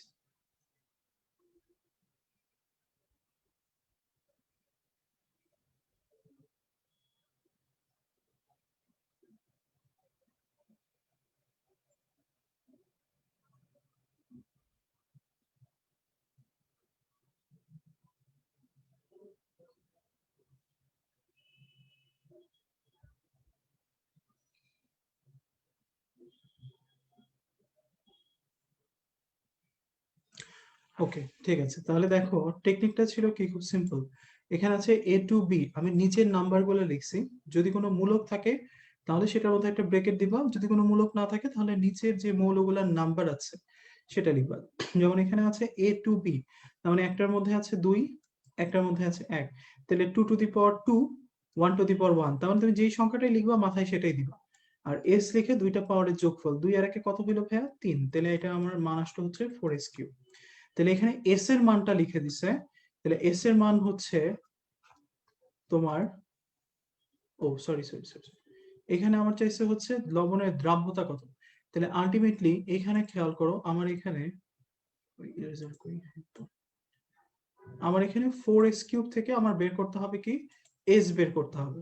তাহলে এইখানে আমার আছে হচ্ছে 4 ইন্টু 10⁻⁻৯, তাহলে এই ফোর কাটা, তাহলে s⁻³ ইন্টু 10⁻⁻৯।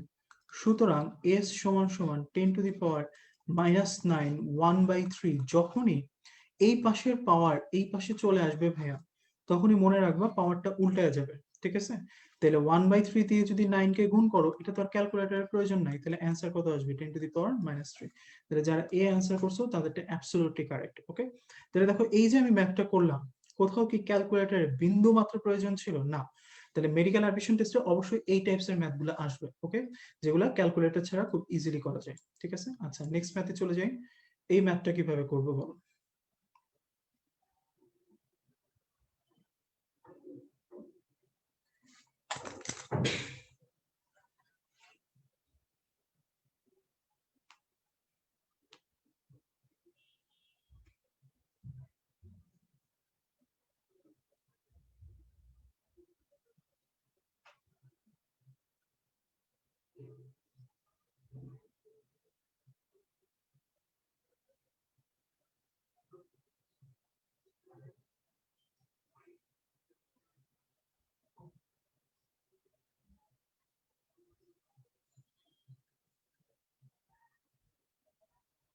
ওকে, অ্যান্সার দিচ্ছে হচ্ছে ডি।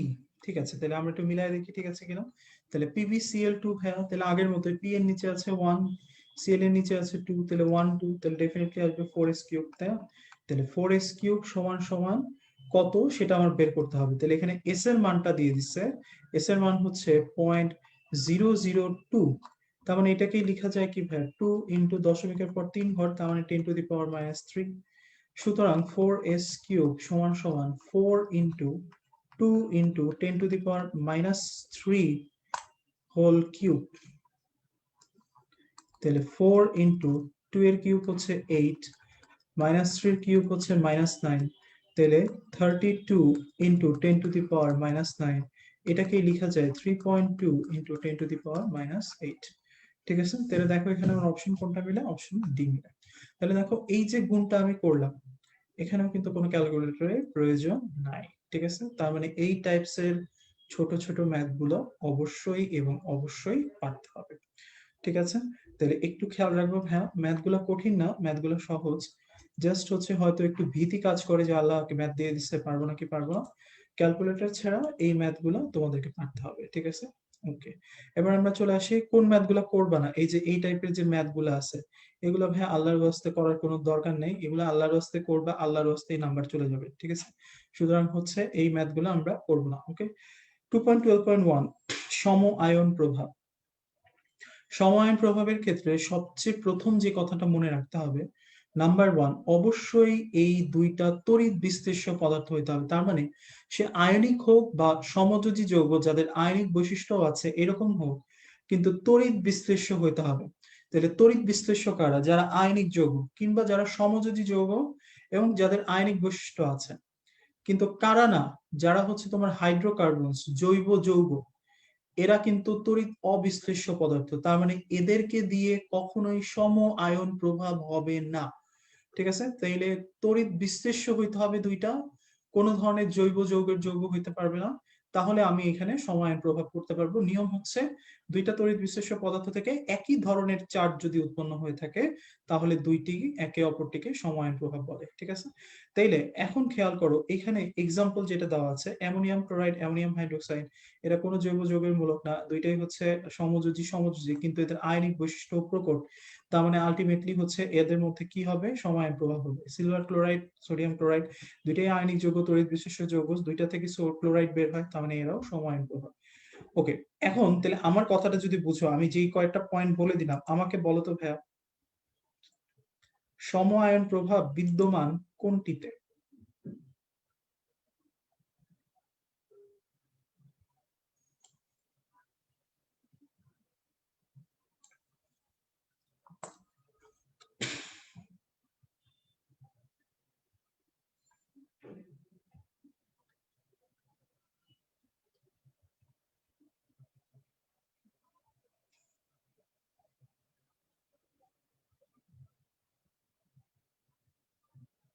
ওকে, অধিকাংশই অ্যান্সার করছে হচ্ছে এ, এক দুইজন অ্যান্সার করছে বি।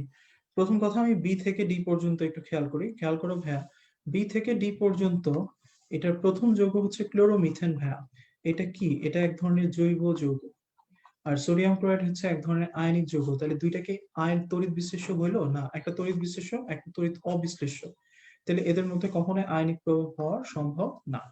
ঠিক আছে, যদিও দুইটা থেকে কি বের হয়, ক্লোরিন বের হয়, দরকার নাই, কারণ প্রথম কথাতেই বা তড়িৎ বিশ্লেষ্য না। মিথেন জৈব যৌগ, তড়িৎ বিশ্লেষ্য হবে না।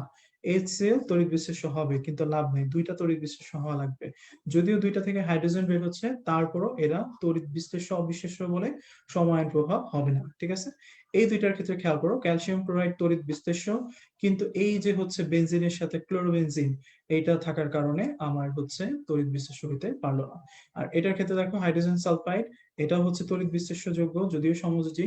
হাইড্রোক্লোরিক অ্যাসিড সমযোজী তড়িৎ বিশ্লেষ্য যৌগ, দুইটাই হচ্ছে তড়িৎ বিশ্লেষ্য, এবং দুইটা থেকে কি বের হয়, হাইড্রোজেন বের হয়। তার মানে আলটিমেটলি এটাও কি সম আয়ন প্রভাব প্রদান করে। ঠিক আছে, তাহলে তোমাদের অ্যাবসলিউটলি কারেক্ট অ্যান্সার হচ্ছে ক। ওকে, যদি প্রশ্ন আসে ইনশাআল্লাহ সমায়ন প্রভাব, এই MCQ 2.39টাই আসার সম্ভাবনা অনেক অনেক অনেক বেশি। ওকে, আচ্ছা এবার আমরা চলে যাই হচ্ছে আমাদের নেক্সট টপিকে ভাই। নেক্সট টপিকে আসো, আয়নিক যৌগের পানিতে দ্রবণীয়তা। এই টপিকটা একটু ইম্পর্টেন্ট, একটু মনোযোগ দিয়ে শুনতে হবে ভাই। প্রথমে এখানে কিছু মুখস্থের টপিক আছে, আমি জাস্ট বলে দিচ্ছি। মুখস্থের টপিকটা হচ্ছে কোনটা পোলার কোনটা অপোলার। তুমি খেয়াল করো, যেগুলো তরল অ্যাসিড সবগুলাকে পোলার বলা হয়েছে, আর যারা হাইড্রোকার্বনস তাদেরকে অপোলার বলা হয়েছে। তাহলে তরল অ্যামোনিয়া, তরল নাইট্রিক অ্যাসিড, তরল সালফার ডাইঅক্সাইড, তরল হচ্ছে তোমার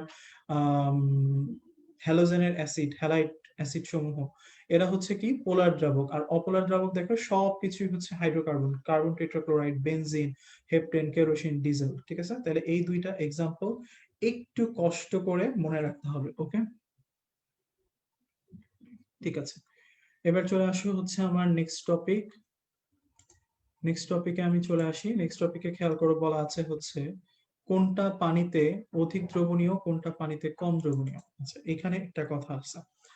আমি যে জিনিসটা তোমাদেরকে এখন বুঝিয়ে দিব, সেই জিনিসটা প্রযোজ্য হবে যদি দুইটা মৌল একই গ্রুপের বা একই পর্যায়ের হয়, তা সেই ক্ষেত্রে। যদি ভিন্ন গ্রুপ বা ভিন্ন পর্যায়ের হয় ভাই, তাহলে কিন্তু আমার এই নিয়মটা কাজে আসবে না। ওকে, তাহলে আমার নিয়মটা কাজে আসবে যদি মৌলটা একই গ্রুপের হয়, একই পর্যায়ের হয় সেক্ষেত্রে। এখন তাহলে প্রশ্ন হচ্ছে যে প্রশ্ন হচ্ছে যে বাকিগুলা কেমনে পড়বো। সরি, বাকিগুলা তোমাদের গুহ স্যারের বইতে একটা বড় চার্ট আছে, যেই চার্টের মধ্যে অনেকগুলা যৌগ দিয়ে বলছে যে এটা পানিতে দ্রবণীয়, এটা অদ্রবণীয়, এটা স্বল্প দ্রবণীয়। আমরা কি করছি, সেই জিনিসটাকেই একটু স্ট্রাকচারালি দ্রবণীয়, স্বল্প দ্রবণীয়, অদ্রবণীয় তিনটা পার্টে ভাগ করে কম্পেনিয়ন বুকে নিয়ে আসছি, এবং এই জিনিসগুলো তোমাদের জন্য সাজায় দেওয়া আছে। তোমাদের দায়িত্ব হচ্ছে এটা ওই বক্সের স্বল্প দ্রবণীয়, অদ্রবণীয় গুলা পড়ে ফেলা, মনে রাখা বাকি যা কিছু আছে সবকিছুই হচ্ছে দ্রবণীয় হবে। ওকে, তাহলে আলটিমেটলি কোনটা দ্রবণীয় কোনটা অদ্রবণীয় যেটা গ্রুপ বা পর্যায়ে মিলে না, সেটা তুমি ওই চার্টটা থেকে মনে রাখতে পারবা। আর যেটা গ্রুপ বা পর্যায়ে মিলে যায়, সেটা আমারটা থেকে বের করবা। ঠিক আছে, ওকে। তাহলে আমারটার নিয়ম কি? নিয়ম খুব সিম্পল। কোন যৌগ পানিতে দ্রবীভূত হয়, আয়নিক না সমযোজী? অবশ্যই আয়নিক। তাহলে আয়নিক যৌগ কতটুকু শক্তিশালী সেটা ডিপেন্ড করে যৌগটার মধ্যে যে ক্যাটায়নটা আছে আর অ্যানায়নটা আছে এর আকারের উপর। যদি কোনো কারণে ক্যাটায়নের আকারটা বড় হয়ে যায় বা অ্যানায়নের আকারটা ছোট হয়ে যায়, জাস্ট ফাজানের নিয়মের উল্টা কথা। কেন? কারণ ফাজানের নিয়ম ছিল সমযোজী যৌগের জন্য, এটা আয়নিক যৌগের জন্য। তাহলে উল্টা বলবে, ফাজান বলছিল অ্যানায়ন বড় ক্যাটায়ন ছোট, তাহলে আয়নিকের কথা হবে কি ক্যাটায়ন বড় অ্যানায়ন ছোট। ঠিক আছে, তাহলে যে সকল যৌগের ক্যাটায়নের আকার ছোট বড় এবং অ্যানায়নের আকার ছোট, সেই সকল যৌগ অধিক আয়নিক এবং তারা পানিতে অধিক দ্রবণীয়। কারণ কি? কারণ আয়নিক যৌগই পানিতে অধিক দ্রবণীয় হয়। ঠিক আছে, তাহলে দেখো এই কথাটাই আমি এই যে এখানে বলছি, ক্যাটায়ন বড় অ্যানায়ন ছোট, অধিক আয়নিক তার মানে অধিক পানিতে দ্রবণীয়। ঠিক আছে, তাহলে এখন দেখো এক্সাম্পল দিছে হচ্ছে এই কয়েকটা, কেমনে বের করব। প্রথমেই তুমি দেখবা যে এখানে একই ধরনের কিছু আছে কিনা। আছে কি? হাইড্রোক্সাইড, হাইড্রোক্সাইড, হাইড্রোক্সাইড, তার মানে অ্যানায়ন গুলো সব সেম। তাহলে সেম নিয়ে তো কাজ করে লাভ নাই, তাই না? তাইলে আমি কাজ করব কাকে নিয়ে? আমি কাজ করব ম্যাগনেসিয়াম নিয়ে, Mg2+, ক্যালসিয়াম 2+, স্ট্রনসিয়াম 2+, বেরিয়াম 2+। ঠিক আছে, তাইলে এদের ক্ষেত্রে খেয়াল করো চার্জ সংখ্যাটা সেম না, প্রত্যেকেই 2+2+2+2+। তার মানে যেহেতু চার্জ সংখ্যা সেম, তার মানে মনে রাখবা একই চার্জ সাধারণত কার হয়? গ্রুপের। আর ভিন্ন চার্জ সাধারণত কার হয়? পর্যায়ের। ঠিক আছে, তাহলে যেহেতু এরা একই চার্জ, এরা গ্রুপ, একই গ্রুপে আকার উপর থেকে নিচে কি হয়? বড় হয়। আমি এটা কি চাচ্ছি? অ্যানায়ন না ক্যাটায়ন? এটা ক্যাটায়ন, তার মানে বড়ই আমার দরকার। তাহলে আমার অ্যান্সার হচ্ছে বেরিয়াম হাইড্রোক্সাইড। তাহলে অ্যান্সার সি, বেরিয়াম হাইড্রোক্সাইড। ঠিক আছে, একদম ইজি। ওকে, তাহলে এইটা যদি কেউ বুঝে থাকো, আমাকে দয়া করে একটু কষ্ট করে তাড়াতাড়ি এইটার উত্তর দাও তো, নিচের কোনটি পানিতে অধিক দ্রবণীয়? ঠিক আছে, A silver chloride, B silver iodide, C silver fluoride, D silver bromide.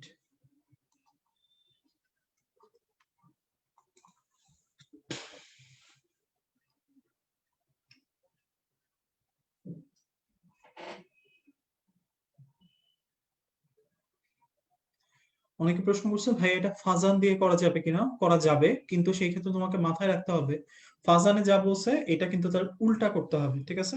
তাহলে ওখানে অ্যানায়ন বড় বলছে, এখানে অ্যানায়ন ছোট, ওখানে ক্যাটায়ন ছোট বলছে, এখানে ক্যাটায়ন বড়, ঠিক আছে? ফাজান দিয়েও করা যাবে কিন্তু উল্টা ভাবে চিন্তা করতে হবে। ওকে, তাহলে অ্যান্সার দিছো সিলভার ফ্লোরাইড, ভেরি গুড। তাহলে খেয়াল করে এখানে সবই সিলভারের যৌগ, তাহলে সিলভার নিয়ে কাজ করে তো আমার লাভ নাই। আমি কাজ করব হচ্ছে ফ্লোরিন, ক্লোরিন, ব্রোমিন, আয়োডিন, এবং প্রত্যেকে হচ্ছে -1। তাহলে এরা সবাই গ্রুপ, তাহলে একই গ্রুপে আকার উপর থেকে নিচে বড়ই হচ্ছে, প্রবলেম হচ্ছে এরা এনায়ন, তাহলে আকারটা বড় লাগবে না, ছোট লাগবে, তাহলে সবচেয়ে ছোটকে ফ্লোরিন, তাহলে অ্যান্সার হচ্ছে সিলভার ফ্লোরাইড। মজার ব্যাপার হচ্ছে সিলভার ফ্লোরাইডটাই হচ্ছে একমাত্র যে পানিতে দ্রবীভূত হয়, বাকি একজনও পানিতে দ্রবীভূত হয় না, ঠিক আছে? ওকে, চলে আসি আমরা নেক্সট টপিক 2.13। 2.13 এ খেয়াল করে একদম নিচের দিকে কপার আয়ন শনাক্তকরণ থেকে শুরু করে বইয়ের বিভিন্ন জায়গায় বিভিন্ন আয়ন শনাক্তকরণ আছে। তোমরা এই আয়ন শনাক্তকরণের উপরে একটু কষ্ট করে এই কথাটা একটু লিখে রাখো, Cu2+, Fe2+, Fe3+, NH4+, বাদে সব সাদা, ঠিক আছে? তাহলে আমার বইতে যত ধরনের আয়ন শনাক্তকরণ আছে, প্রতিটা আয়ন শনাক্তকরণের কালারই হবে কি সাদা, এক্সেপ্ট এই চারটা। তাহলে কিউপ্রিক, ফেরাস, ফেরিক, অ্যামোনিয়া, এই চারটা বাদে যত ধরনের চার্জ আছে এই প্রতিটা চার্জই হবে কি সাদা, ঠিক আছে? তাহলে তোমাকে যদি বলি অ্যালুমিনিয়াম সাদা, তোমাকে যদি বলি জিঙ্ক সাদা, ক্লোরাইড সাদা, সালফেট সাদা। ওকে, তাহলে মুখস্থ করতে হবে কয়টা? এই চারটা। নেক্সট তোমাকে যেটা পড়তে হবে সেটা হচ্ছে কি, এইখানে আমার প্রতিটারই কিছু আলাদা আলাদা করে যৌগ আছে, এই কোনটা কোন যৌগ ব্যবহৃত হয় সেটা একটু পড়তে হবে, ঠিক আছে? এখন এগুলার মধ্যে আবার কিছু মজার মজার জিনিস আছে, যেমন কপার আয়ন শনাক্তকরণে তোমার নিশ্চিতকরণ পরীক্ষার নাম কি? পটাশিয়াম ফেরোসায়ানাইড, হাইলাইট করে রাখো। তাহলে কপারের জন্য অবশ্যই তোমাকে কোনটা জানতে হবে? পটাশিয়াম ফেরোসায়ানাইড জানতে হবে, ঠিক আছে? আবার তুমি খেয়াল করো নিচের দিকে আছে আয়রনের ক্ষেত্রে আর হচ্ছে ফেরিকের ক্ষেত্রে পার্থক্যকারী কয়টা আছে? তাহলে এই ফেরাস ফেরিকের ক্ষেত্রে পার্থক্যকারী হচ্ছে তিনটা, ঠিক আছে? একটা হচ্ছে পটাশিয়াম ফেরিসায়ানাইড, পটাশিয়াম ফেরোসায়ানাইড, আর হচ্ছে অ্যামোনিয়া থায়োসায়ানাইড, ঠিক আছে? তাহলে এই তিনটা হচ্ছে ফেরাস ফেরিকের হচ্ছে পার্থক্যকারী হচ্ছে বিক্রিয়া। এখন প্রশ্ন হচ্ছে এটা, যে এই যে পার্থক্য তুমি করবা, সেই পার্থক্যটা একটা যৌগ ব্যবহৃত হয়, এই যৌগটার নাম হচ্ছে পটাশিয়াম ফেরোসায়ানাইড, আরেকটার নাম হচ্ছে ফেরিসায়ানাইড। প্যাচ লাগে কই? হুইস K3, হুইস K4, তোমরা প্যাচ লাগাও। প্যাচ যেন না লাগে ভাইয়া, সেই জন্য তুমি মনে রাখবা ফেরি এর উচ্চারণটা কার মতো? ফেরিকের মতো না ভাইয়া? তাহলে ইকের ক্ষেত্রে আমরা মানটা কত বসাই? 3 নরমালি, তাই না? তো যেহেতু 3 বসাই, তাহলে কে এর সাথে কত হবে? 3 হবে। আর ফেরো উচ্চারণটা কার মতো? উচ্চারণটা 4 এর মতো, তাই না? 4, তাহলে এটার মানটা হবে K4, ঠিক আছে? তাহলে ফেরিকের মতো উচ্চারণ যেহেতু, তাইলে এটার নাম হচ্ছে K3, 4 এর মতো উচ্চারণ যেহেতু, তার নাম হচ্ছে K4। এই দুইটা জিনিস ভুল করতেই পারবে না, আমি কিন্তু এই জন্য দেখাই দিচ্ছি কারণ এইটাতেই তোমরা সবচেয়ে বেশি প্যাচ লাগাও, ঠিক আছে? আচ্ছা, এবার চলে আসো হচ্ছে নিচের দিকে, নিচের দিকে চলে যাও, দেখো সোডিয়াম আয়ন শনাক্তকরণ আছে, অ্যামোনিয়াম আয়ন শনাক্তকরণ আছে, দুইটাই খুবই ইম্পর্টেন্ট ভাইয়া। সোডিয়ামটা মনে হয় 16তে আসছিল। পটাশিয়াম পাইরো অ্যান্টিমনেট, এটা কোন আয়ন শনাক্তকরণে ব্যবহৃত হয়? Sodium ion. তোমাকে অবশ্যই পটাশিয়াম পাইরো অ্যান্টিমনেটের হচ্ছে সংকেতটা শিখতে হবে, K2H2SB2O7, ঠিক আছে? আর নেস্টার দ্রবণ তো ভাই নেস্টার দ্রবণ, এটা সবচেয়ে ইম্পর্টেন্ট, 5টা স্টার দাও। নেস্টার দ্রবণ কোন আয়ন শনাক্তকরণে ব্যবহৃত হয়? অ্যামোনিয়া।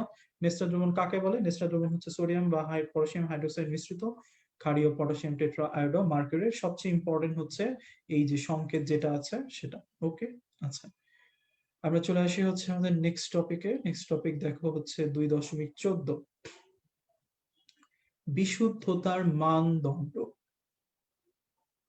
ওকে, তাহলে বিশুদ্ধতার টোটাল মানদণ্ড আছে কয়টা? বিশুদ্ধতার টোটাল মানদণ্ড হচ্ছে 5টা। এই মানদণ্ড 5টা মুখস্থ করার জন্য আমি একটা ছোট্ট ছন্দ তোমাদের জন্য তৈরি করে নিয়ে আসছি, একটু কষ্ট করে এই ছন্দটা লিখে নাও। প্রতি ক্লাস বয়েলের অপেক্ষায় গেল। তাহলে প্রতি ক্লাস কার অপেক্ষায় গেল? বয়েলের অপেক্ষায় গেল, ঠিক আছে? তাহলে প্রতি দিয়ে কি হবে ভাইয়া?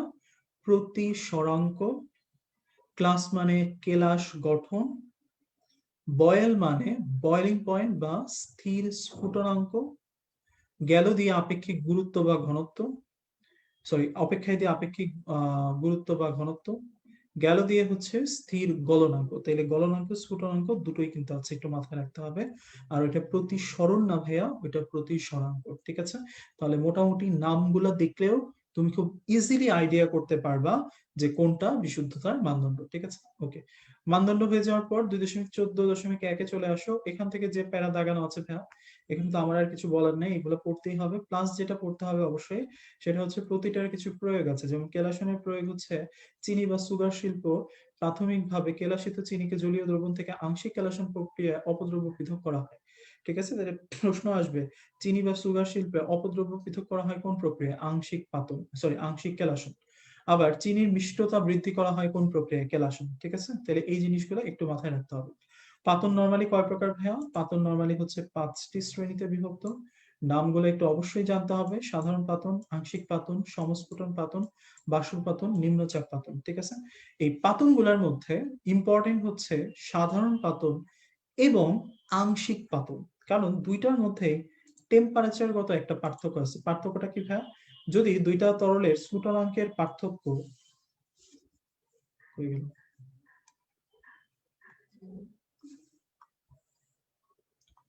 40°C চেয়ে বেশি হয় স্ফুটনাঙ্কের পার্থক্য, তাহলে এটার নাম হচ্ছে সাধারণ পাতন। আর যদি 40°-র চেয়ে কম হয় তাহলে হবে হচ্ছে আংশিক পাতন। তুমি মনে রাখবা আংশিক অংশ এটা মানে তো কম, তাই না? তাহলে এটা টেম্পারেচার পার্থক্য হবে 40°C কম। ওকে, তাহলে এই জিনিসটা যদি তোমাদের কাছে কিছুটা ক্লিয়ার হয়ে থাকে তাহলে আমার এই প্রশ্নটার উত্তর একটু দাও তো দেখি ভাই, দেখি পারো কিনা। কোন দুইটি তরলের স্ফুটনাঙ্ক যথাক্রমে 70 এবং 38, তরল দুইটিকে পৃথকীকরণে কোন পদ্ধতি অবলম্বন করা হয়? কেলাসন, সাধারণ পাতন, দ্রাবক নিষ্কাশন, আংশিক পাতন।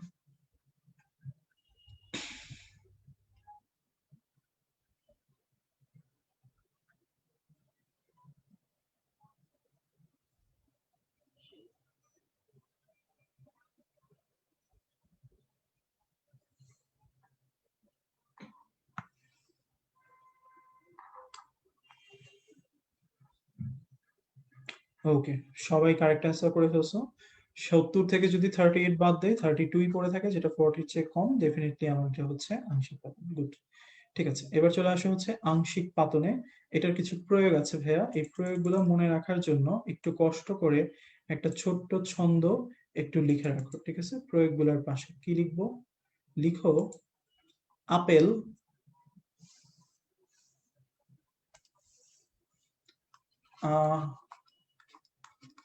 আপেল স্পিরিট, ঠিক আছে? তাহলে সরেয়া দিয়ে কি হবে? আলকাতরা। পয়কার দিয়ে কি হবে? পেট্রোলিয়াম। ল দিয়ে কি হবে? লঘু তেল। তাহলে তিনটা নিষ্কাশন। আর স্পিরিট হচ্ছে রেকটিফায়ার, স্পিরিট উৎপাদন, ঠিক আছে? তাহলে আলকাতরা বিশোধন, পেট্রোলিয়াম থেকে ডিজেল পেট্রোল এগুলো তৈরি, লঘু তেল থেকে জাইলিন টুলুইন এগুলো তো পৃথকীকরণের জন্য, আর রেকটিফায়ার স্পিরিট উৎপাদনের জন্য কোন প্রক্রিয়া? আংশিক পাতন, ঠিক আছে? ওকে, সমস্ফুটন পাতনে যে জিনিসটা অবশ্যই পড়তে হবে সেটা হচ্ছে এইটা। সমস্ফুটনের পাতনের এই উদাহরণ হচ্ছে 95.6% ইথানল এবং 4.4% পানির মিশ্রণ, ঠিক আছে? Very very important. এবং মোস্ট ইম্পর্টেন্ট হচ্ছে বিশুদ্ধ ইথানল এবং পানির স্ফুটনাঙ্ক কত? এটা হচ্ছে 78.3, আর এটা হচ্ছে 111, 110। কিন্তু দুইটা স্ফুটনাঙ্ক হচ্ছে, মিলিত স্ফুটনাঙ্ক হচ্ছে 78.15, ঠিক আছে? এই দুইটা কথা একটু ইম্পর্টেন্ট, ওকে? আচ্ছা, আরেকটা কথা এখান থেকে ইম্পর্টেন্ট আছে, যেটাকে হচ্ছে তোমার রেকটিফায়ার স্পিরিট, ঠিক আছে? এটার মধ্যে কি থাকে? এটার মধ্যে 95.6% ইথানল এবং 4.4% পানির সমস্ফুটন মিশ্রণ কে রেকটিফায়ার স্পিরিট বলে, ঠিক আছে? ভেরি ভেরি ইম্পর্টেন্ট এই দুইটা কথা, ওকে? আচ্ছা, এবার চলে আসে হচ্ছে বাষ্পপাতন বা স্টিম পাতনে ভাইয়া। বাষ্পপাতন বা স্টিম পাতনে মনে রাখবা এগুলার যে হচ্ছে প্রয়োগ আছে সেগুলো হচ্ছে মোটামুটি সবই সুগন্ধি বস্তু, হ্যাঁ? সুগন্ধি, তার মানে যদি তোমাকে বলে লেমন গ্রাস বা সাইট্রাল গ্রাস থেকে সুগন্ধি তেল আহরণ কোন প্রক্রিয়া? বাষ্পপাতন। তোমাকে যদি কেউ কখনো জিজ্ঞেস করে গোলাপ জল প্রস্তুতি কোন প্রক্রিয়া? বাষ্পীভবন। ঠিক আছে, তাহলে সুগন্ধি বস্তু কোন প্রক্রিয়া তৈরি হয়? বাষ্পীভবন। ওকে, আচ্ছা, এবার আমরা চলে আসি নিচে ক্রোমাটোগ্রাফিতে। ক্রোমাটোগ্রাফিতে খেয়াল করো, প্রথম প্যারাটা খুবই ইম্পর্টেন্ট। কে আবিষ্কার করেন, কত সালে আবিষ্কার করেন, কোন দেশের বিজ্ঞানী? 1903, রুশ বিজ্ঞানী, নাম কি? Mikhail Tswett. ওকে, নেক্সট, পোলারিটির একটা ক্রম আছে ভাই, ভেরি ভেরি ইম্পর্টেন্ট, একদম লাস্ট লাইনের দিকে মাথায় রাখতে হবে। পোলারিটি যার যত বেশি হবে অধিশোষক তত বেশি হবে। ঠিক আছে, তাহলে পোলারিটির ক্রমে সবচেয়ে বেশি পোলার যৌগ কোনটা? Carboxylic acid. তার চেয়ে কম কোনটা? অ্যালকোহল। তার চেয়ে কম কোনটা? অ্যামিন। সবচেয়ে কম কোনটা? অ্যালডিহাইড। ঠিক আছে, এই ক্রমটা কিন্তু খুবই খুবই খুবই খুবই গুরুত্বপূর্ণ। ঠিক আছে, তাহলে এই ক্রমটা একটু কষ্ট করে মাথায় রাখতে হবে। ওকে, পরের পেজে খুব ইম্পর্টেন্ট টপিক, সেটা হচ্ছে ক্রোমাটোগ্রাফি শ্রেণী বিভাগ। সাধারণত দুই প্রকার, একটা হচ্ছে অধিশোষণ, একটা হচ্ছে বন্টন বা বিভাজন। অধিশোষণকে আবার দুই ভাগে ভাগ করা হয়, কলাম আর হচ্ছে পাতলা স্তর। বন্টন দুই ভাবে, পেপার আর একটা হচ্ছে গ্যাস। এই প্রতিটা জিনিস মনে রাখার জন্য আমি একটা ছোট্ট ছন্দ লিখছি, এটার সাথে একটু অ্যাড হবে। অধিশোষণের জন্য লিখো পাক সমান সমান কত? পাক সমান সমান কত? তুমি, আমি লিখতেছি, তুমি বইয়ের সাথে মিলাও। ঠিক আছে, তাহলে পয়াকার দিয়ে হচ্ছে পাতলা স্তর। ইয়ারটাকে ইম্পর্টেন্ট কিনা জিজ্ঞেস করছো? হ্যাঁ ইম্পর্টেন্ট, 1903, এটা পড়তে হবে। ক দিয়ে হচ্ছে কলাম, তাহলে পাতলা স্তর ক্রোমাটোগ্রাফি, কলাম ক্রোমাটোগ্রাফি কার উপর শ্রেণী বিভাগ? অধিশোষণ। নাম্বার 2 খেয়াল করো, ক দিয়ে হচ্ছে স্থির মাধ্যম, দুইটার ক্ষেত্রে দেখো তো ভাইয়া স্থির মাধ্যমটার নাম কি? কঠিন। ত দিয়ে হচ্ছে চলনশীল মাধ্যম, দুইটার ক্ষেত্রে চলনশীল মাধ্যমটার নাম কি? তরল। তাহলে প্রশ্ন হচ্ছে অধিশোষণ ক্রোমাটোগ্রাফিতে স্থির মাধ্যম সর্বদাই কি থাকে? কঠিন। চলনশীল মাধ্যম সর্বদাই কি থাকে? তরল। ঠিক আছে, তাহলে পাক সমান সমান কত? ওকে, আচ্ছা, আমরা চলে আসি হচ্ছে আমাদের প্রায় শেষের দিকে টপিক আরএফ এ।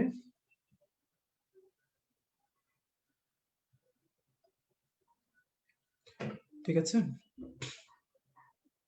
আরএফ এর, এই আরএফ এর কথাটা একটু ভালো করে তোমাদেরকে মাথায় রাখতে হবে। ঠিক আছে, তাহলে কি মাথায় রাখবো? খেয়াল করো, এইখানে আরএফ এর যে সমীকরণটা আছে, এটার প্রতিটা ওয়ার্ড অ্যাকচুয়ালি একটা করে অ্যান্সার। ঠিক আছে, তাহলে খেয়াল করো, তুমি আরএফ এর এই পুরো জিনিসটার মধ্যে এই দ্রাবকটা হচ্ছে সবচেয়ে ইম্পর্টেন্ট। কেন ইম্পর্টেন্ট? আমি 4 নম্বর পয়েন্ট একটু পড়ে দেখি, দ্রাবকের প্রকৃতির উপর কার মান নির্ভরশীল? আরএফ। তাহলে আরএফ নির্ভরশীল কার উপর? দ্রাবকের উপর, তাহলে দ্রাবকের পরিমাণটাই কি হবে? বেশি হবে। ওকে, তাহলে আরএফ এর মান কার উপর নির্ভরশীল? দ্রাবক।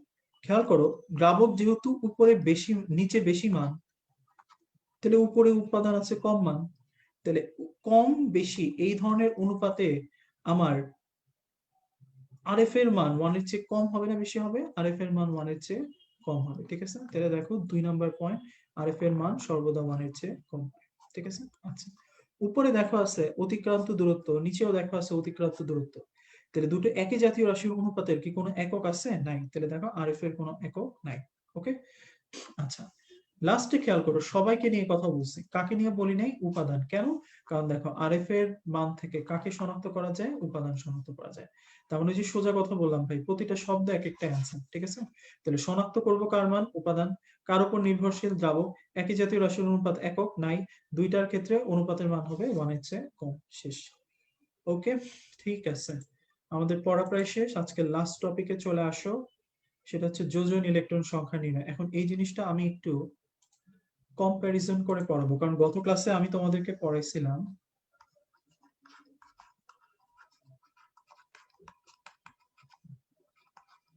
ইলেকট্রন সংখ্যা নির্ণয়, এই ক্লাসে পড়াচ্ছি হচ্ছে যোজন ইলেকট্রন সংখ্যা নির্ণয়। ঠিক আছে, তাহলে ইলেকট্রন সংখ্যা নির্ণয় আর এই ক্লাসে হচ্ছে যোজন ইলেকট্রন সংখ্যা নির্ণয়। ওকে, তাহলে দুইটার মধ্যে পার্থক্য যদি আমি পড়াইতে চাই, তাহলে একই ধরনের মৌল মানে মূলক দিয়েই আমি পড়াই। কার্বনেট ধরো বলছে কার্বনেটের ইলেকট্রন সংখ্যা কত, যোজন ইলেকট্রন কত। ঠিক আছে, খুব মনোযোগ দিয়ে খেয়াল করো।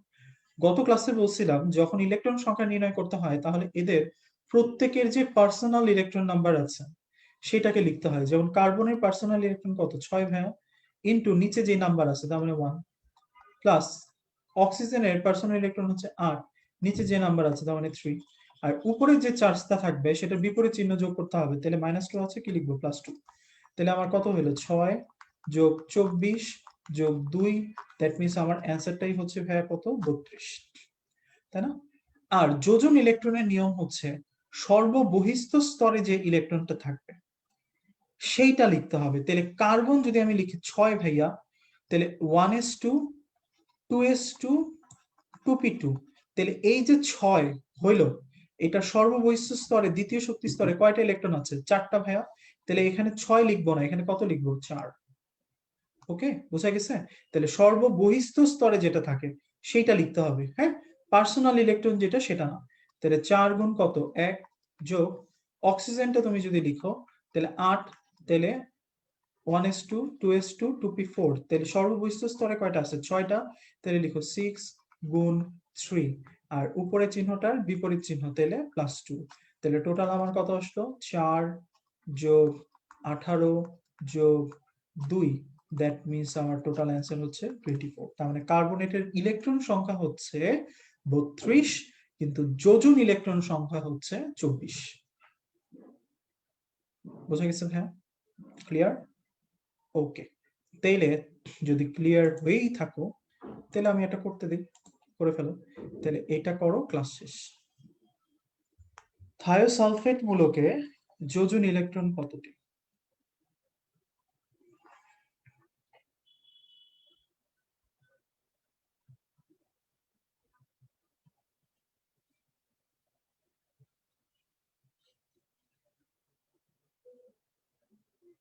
সমায়তনটা বুঝো নাই বলছো? হ্যাঁ শোনো, সমায়তনটা হচ্ছে কি, দুইটা তড়িৎ বিশ্লেষ্য হইতে হবে। এখন যারা হচ্ছে ধরো জৈব যৌগ বা জৈব দ্রাবক, এরা কিন্তু হচ্ছে ভাইয়া তড়িৎ অবিশ্লেষ্য বেশিরভাগই, তাই না?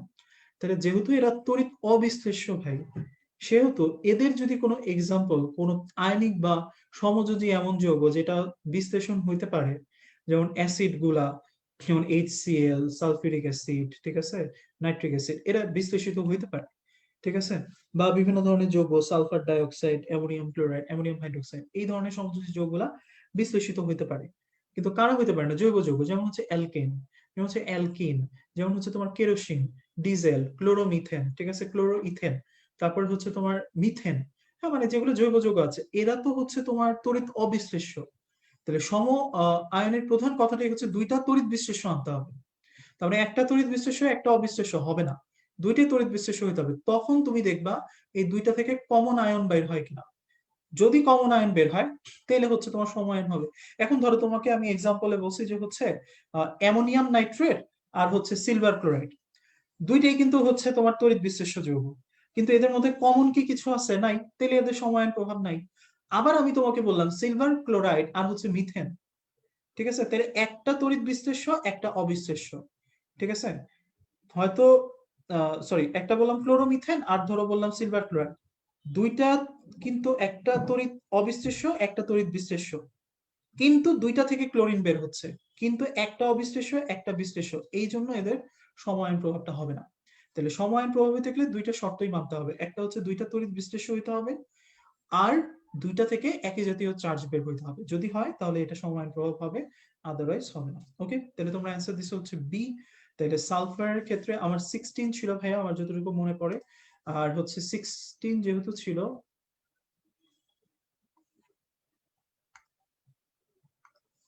16 যেহেতু ছিল, তাহলে সালফারের ক্ষেত্রে 1s2 2s2 2p6 3s2 3p4, তাই না? তাহলে এখানে মানে 6 আসবে, তাই তো?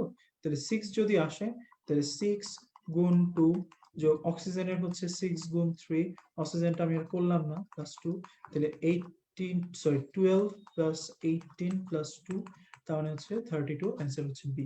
ওকে, সো দ্যাটস ইট ভাইয়া, এই ছিল মোটামুটি হচ্ছে তোমাদের সাথে আমার লেকচারটা আর কি। কালকে ইনশাল্লাহ সবার সাথে হচ্ছে দেখা হয়ে যাবে 7:30টার সময়, ঠিক আছে? তোমরা সবাই 7:30টার সময় মোটামুটি থাকবা। আমি চেষ্টা করবো 7:30টার ভিতরেই শুরু করে দেওয়ার জন্য, এবং ইনশাল্লাহ হচ্ছে লেকচারটা অনেক সহজ, প্রথম কথা আমি বলে দিচ্ছি, অনেক সহজ। মোটামুটি ক্লাসে যতটুকু পড়াইলাম এখান থেকেই মোটামুটি তুমি ধরে রাখতে পারো যে হচ্ছে 60 থেকে 75% কোয়েশ্চেন অ্যান্সার চলে আসবে। ওকে, সো ভালো করে পড়ো, কোনো টেনশনের কিছুই নাই। তোমরা অনেকদিন ধরে কষ্ট করতেছো, যেহেতু কষ্টের ফল আল্লাহ দেয়, তার মানে অবভিয়াসলি হচ্ছে তোমার রেজাল্টটা ভালো হবে, ঠিক আছে? সো বেস্ট অফ লাক ভাইয়া, থ্যাংক ইউ ভেরি মাচ। ইনশাল্লাহ আবার কালকে দেখা হবে, ভালো করে পড়ো যেন এক্সামে 100-এ 100 উঠে, ঠিক আছে? আসসালামু আলাইকুম, আল্লাহ হাফেজ, বেস্ট অফ লাক।